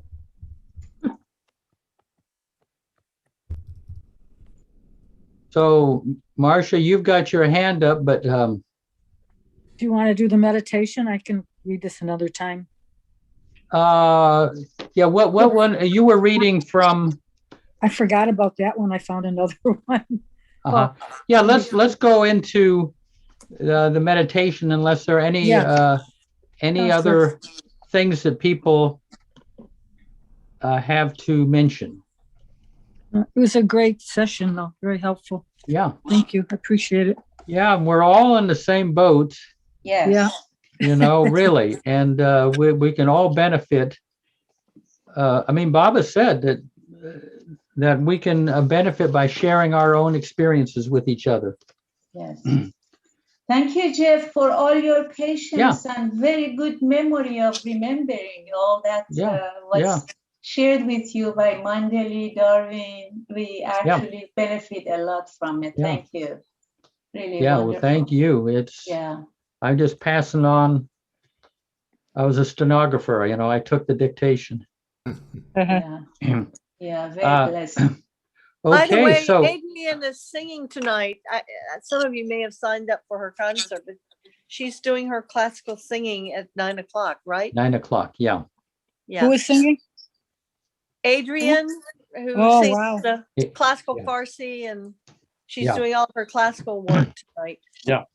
How do you link into that, though? Usually, what is that on the calendar, or is it a different link? It's on Baba's Zoom, and there's a separate thing. I didn't sign up for it, so I guess I'm not going to hear it unless they play it later. But so you'll get the hang of this Baba Zoom. That'll be Baba Zoom will be your ticket to a lot of wonderful things.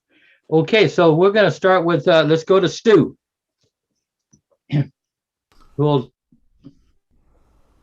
Okay, Jai Baba. If we could all mute, that would be good. And let's see here. Okay.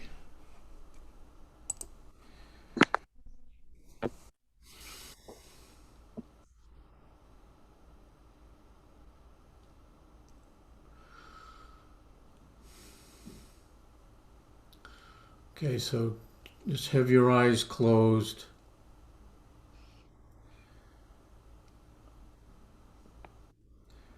And start to breathe into your belly as you just settle in to wherever you're sitting or laying.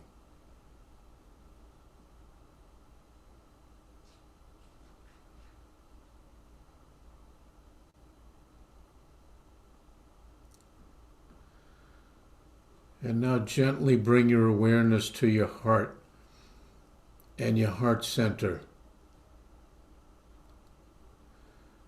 And it's the home in you and all of us of the infinite pool and flow of Meher Baba's infinite love. It's his love for us that never stops, never ends.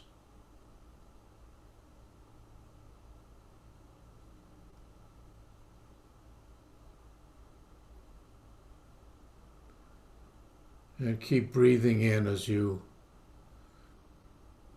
focus on your heart and that love.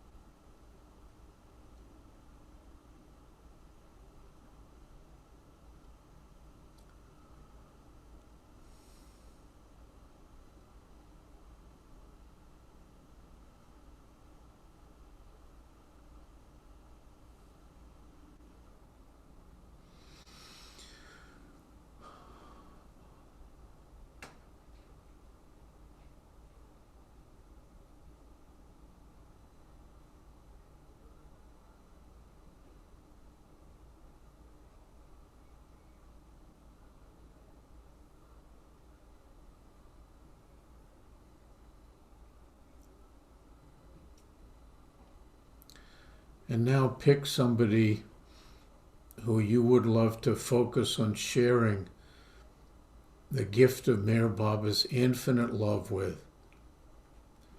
It could be one person or a group. Could be somebody you've had conflict with, or somebody who you know has had struggle, or somebody you simply would like to share this gift with. Maybe you already love them very much. And let your heart guide you as to who this is.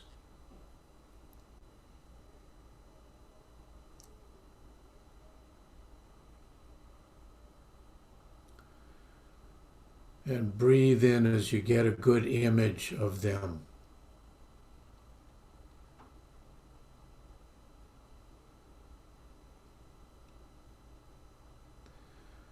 And see their heart and their heart center.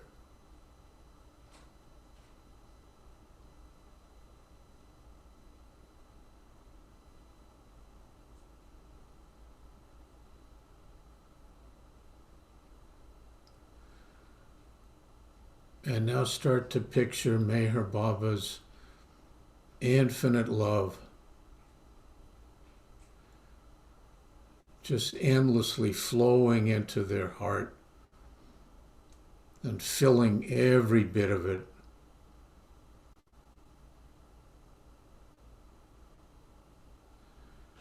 And I see this warm, delicious, liquid golden light of love.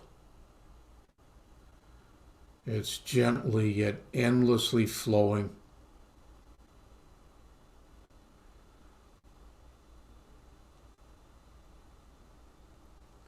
And this love is healing, it's soothing, enlightening, uplifting, and forgiving.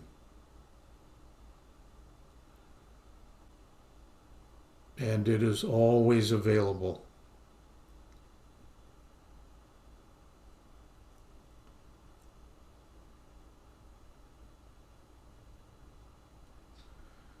And keep breathing in as you keep seeing the flow of Baba's infinite love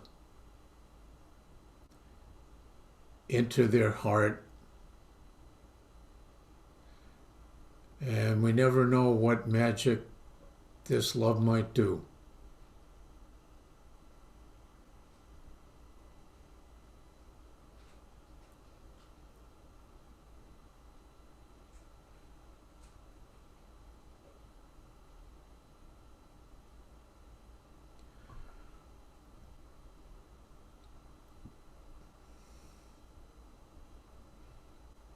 And now see the love overflowing from their heart and their heart center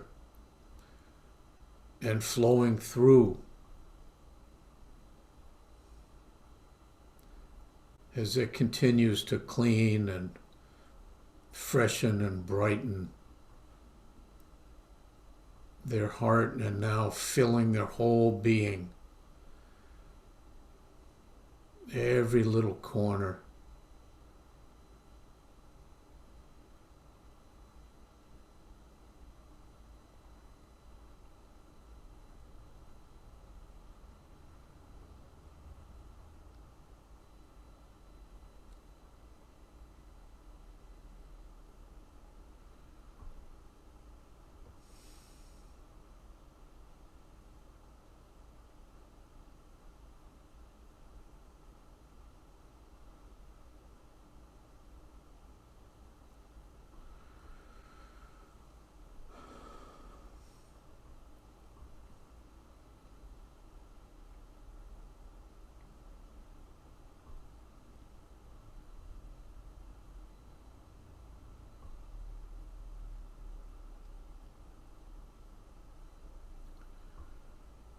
And this love just keeps flowing in Baba's endless generosity with us.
So we'll stay one more moment with picturing and feeling whoever you've chosen to share Baba's gift of infinite love with.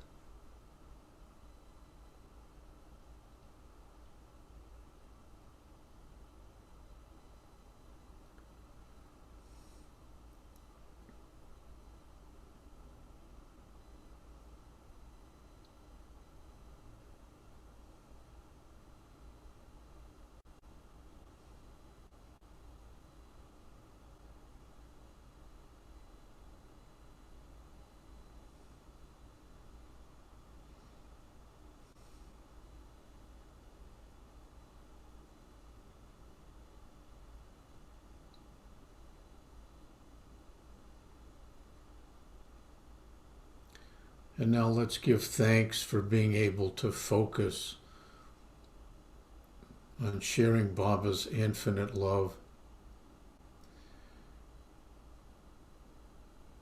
And let's bid farewell for now to whoever you've chosen in their hearts, and know that you can keep returning here. And you can share the gift of the love again and again.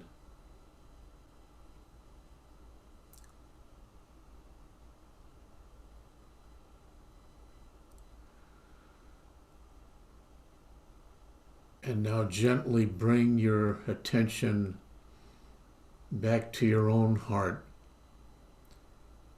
and heart center.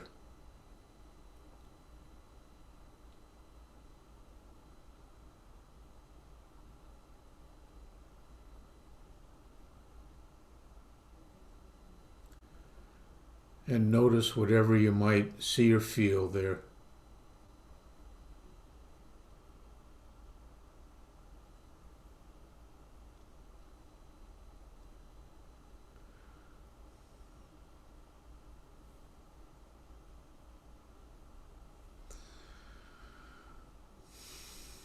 And now, as you breathe in, start to picture Meher Baba's infinite love filling your own heart and heart center. I'm seeing the endless liquid golden light of love flowing without end.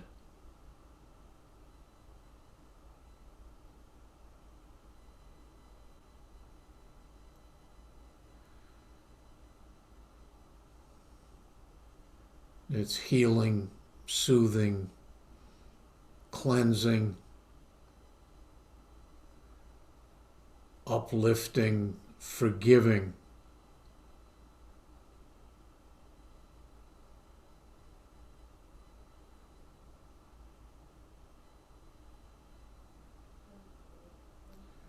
And you can never use it up.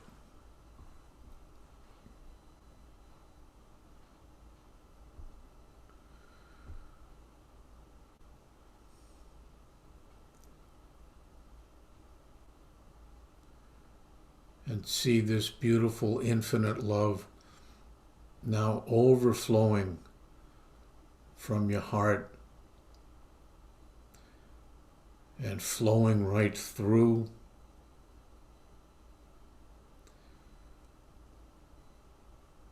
and filling every bit of your being.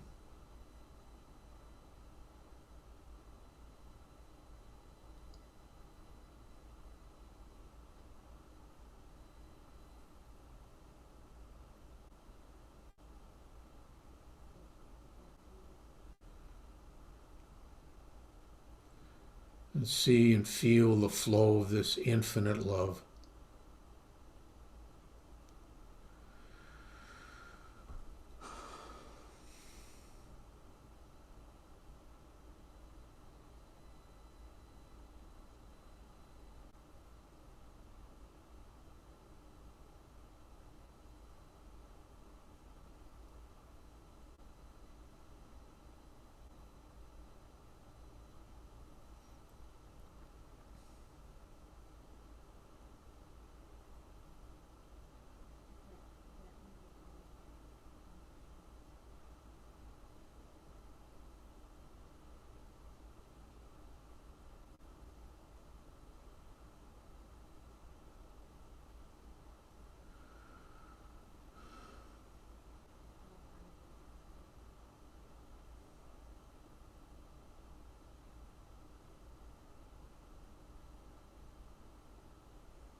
Let's stay here another moment.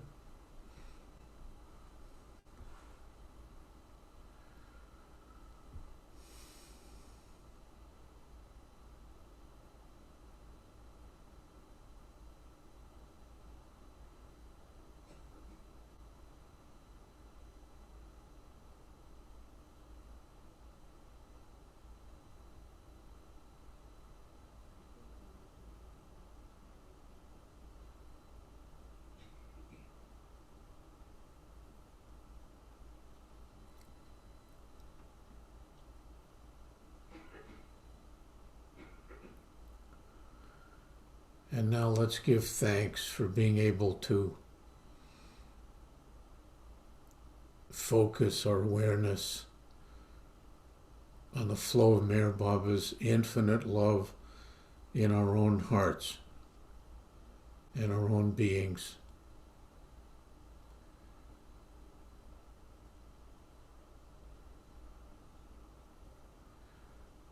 And know that you can return here again and again.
And keep breathing in as you gently bring your awareness back to wherever you're sitting or laying.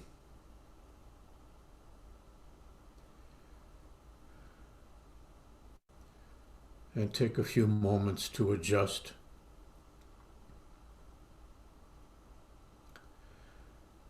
And whenever you're ready, you can open your eyes.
And if anybody would like to share anything, we'd love to hear from you.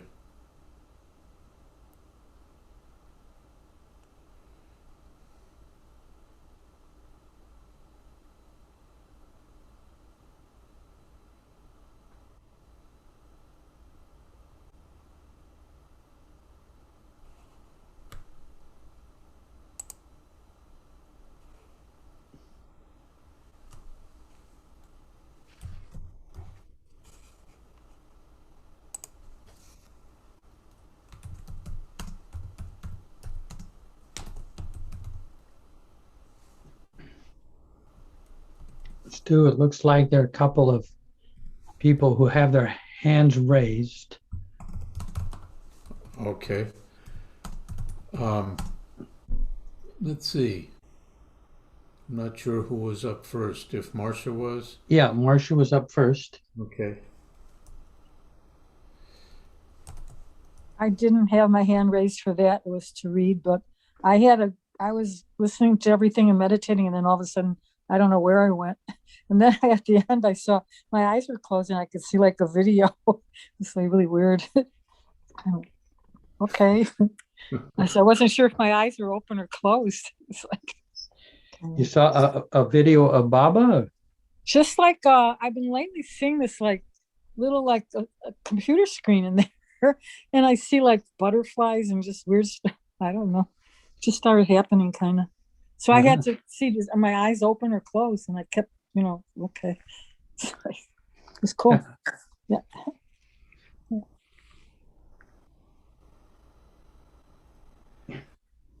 All right. And Wendy?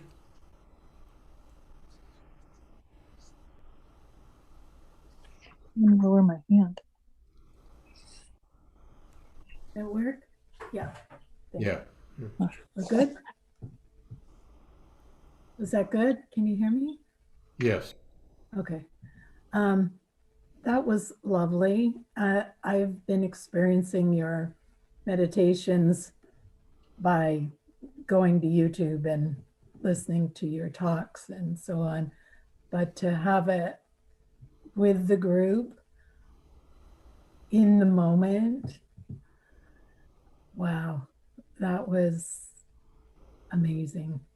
I felt so peaceful, like incredibly peaceful. Thank you. Thank you. Yeah, beautiful.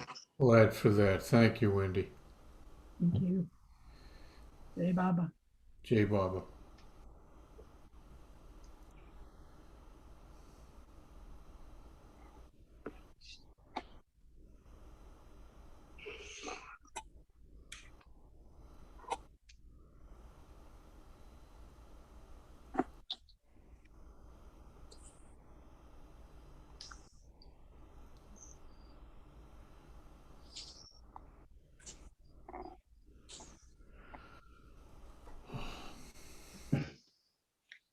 Well, Like, Stu, I appreciate it, but I'm afraid I was very distracted. And I think it's because I've got something on my mind that I have to do. And it was really hard to stay focused.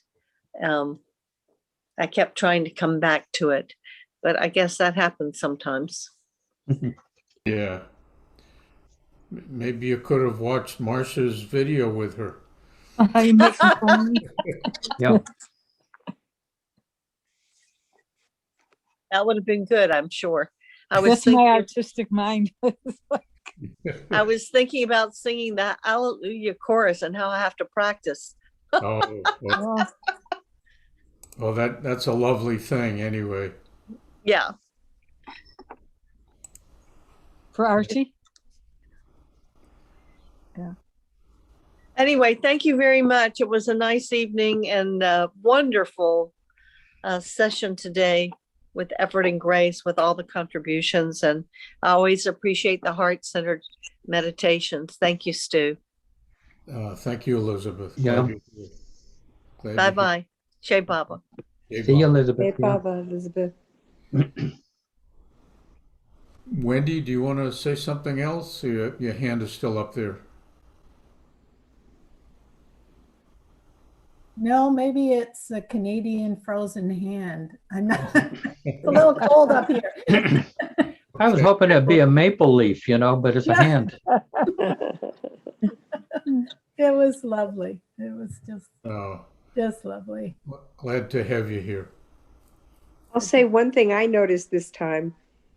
Sometimes it's easier to sense Baba's love flowing into the person you're thinking of. And sometimes it's easier to see Baba's love flowing into you. So it's been both ways for me. There are times when I can't wait to get back to me. And then there are times when my focus is so much on the other person that it's hard for me to feel that flow coming back to me. So it's kind of interesting for me. Yeah, I get that. Oh, good. Yeah, beautiful. Could I ask Ruth a question here? Yeah. Would that be okay? Ruth, Sure. have I met you in India or in Myrtle Beach? Like I think so. You're both nurses. Oh, I'm not a nurse. I'm a body worker, but Well, I mean, you know, healers. Yeah. Marizod, you probably could you have been at Marizod together? Well, I was there in 85. No, Oh. no, I took care with Arnavez. I was there for 3 months with her. Oh, wonderful. I don't know. I just feel like I know you somehow, and I'm not sure what that is, but anyway. Thank you. Thank you. It's a wonderful feeling. I really appreciate it. And when you said that, and I looked at you, I felt the same thing, like, where do I know her from? So I wouldn't be surprised if we hadn't spent time at the center together over the years. Maybe somewhere. I've only been there, I think, twice now, maybe. I think only twice. But yeah, always lovely for sure. And Jeff, just so you know, this Friday past, was Rosa's 6th anniversary of her passing. And Horst should be coming home. I think it's the 15th or 16th of this month. That hasn't been finalized yet, but just in case you hadn't heard that. Yeah. Wonderful people. Just wanted to share that. Yeah, thank you. I echo what Alan wrote there. It's a very expansive experience for me with Baba. It's wonderful to just be in that spaciousness with Baba for that length of time. And to be able to kind of draw on it at will at other times. So beautiful. Do you find yourself drawing from that more, Jeff? Yeah. I mean, that space I can kind of go to at will throughout the day. You know, this just gives a rehearsal for that place. That's wonderful. Yeah. Get out of this little, monkey suit into the. Get out of that tight shirt. Yeah.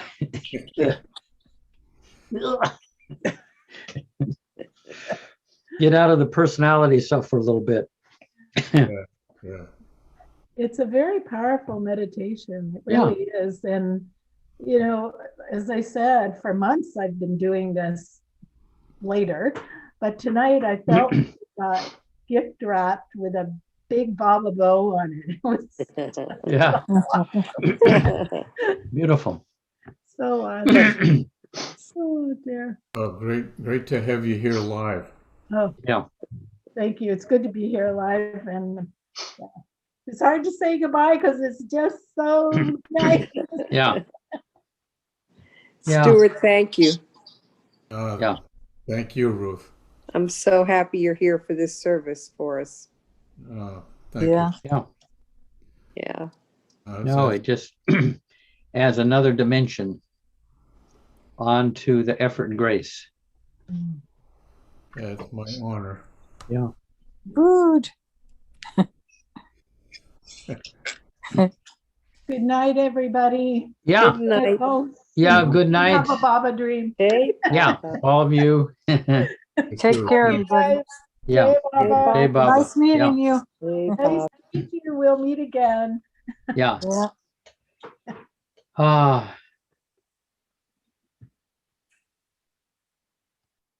Yeah, so. Should we let you eat, Jeff? Okay, I'll get a bite to eat. And I saw Terry was eating away there. Yeah. proving that you can meditate and eat at the same time.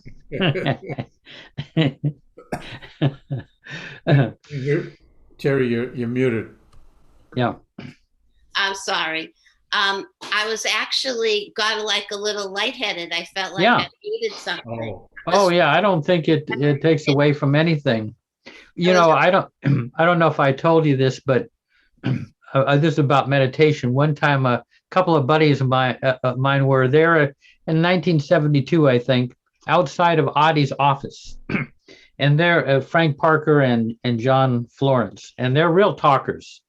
And you know, they're both from New York, and they're they're going at it, and they're waiting to see Audie. And eventually someone comes out of Audie's office, so they go in and they find Audie sitting back in his chair in a deep state. And, you know, Audie opens his eyes and they say, Audie, we're so sorry. We had no idea you were in here meditating. We would, you know, we've been just apologizing. And Audie, he had this kind of finger that was kind of bent like that. He said, Sir, I do not subscribe to that meditation that does not include noise. Say that again, Joe. I do not subscribe to that form of meditation that does not include noise. And also eating. Oh, really? Yeah, I mean, in other words, you know, it's a wide open meditation. It includes everything. It's all included. Yeah. But this was very powerful today. They've all been good, but today was extremely powerful. I don't know if there was more of us, or I'm not sure why. Yeah. But Yeah. I went deep. Yeah, I'd like to hear more about that from you, Terry, sometime. I don't know if you want to say anything now. About going deep? Yeah, that you said so. Sometimes, like I think other people have shared, you know, as much as you want to stay focused. And I don't know whether you always say focused, but today the word really got me. Like for some, I don't know why, but for some reason, the focus really, really got me. And I worked with my immediate loved ones and a friend. And after a while, I started getting tired going around. And so I just let my brain go. And it went to all these people in my life. And I felt like almost above them, sprinkling Bubba's golden. It's really magical tonight. I don't know. It's just Beautiful. That's great. That's lovely. Yep. So I didn't feel angel-like. I felt more like I was helping to precipitate his golden flow, kind of. Yeah. You know, that's wonderful. And when it kind of takes on a life of its own and beautiful, yeah. Your experience just flows like that. That's marvelous. Yeah. Really good and hard to come back. So that's why the apple. Yeah. No, that's needed. Yeah, great. Well, I'm going to go help Diane with dinner. I'll see you. Love to see you always. Somewhere. See all of you. I'm going to go eat. I'm hungry. Okay. Thank you, Stu. Always. Stuart. Yeah, you bet, Jeff. Yeah. All right. See you soon, Jay Baba.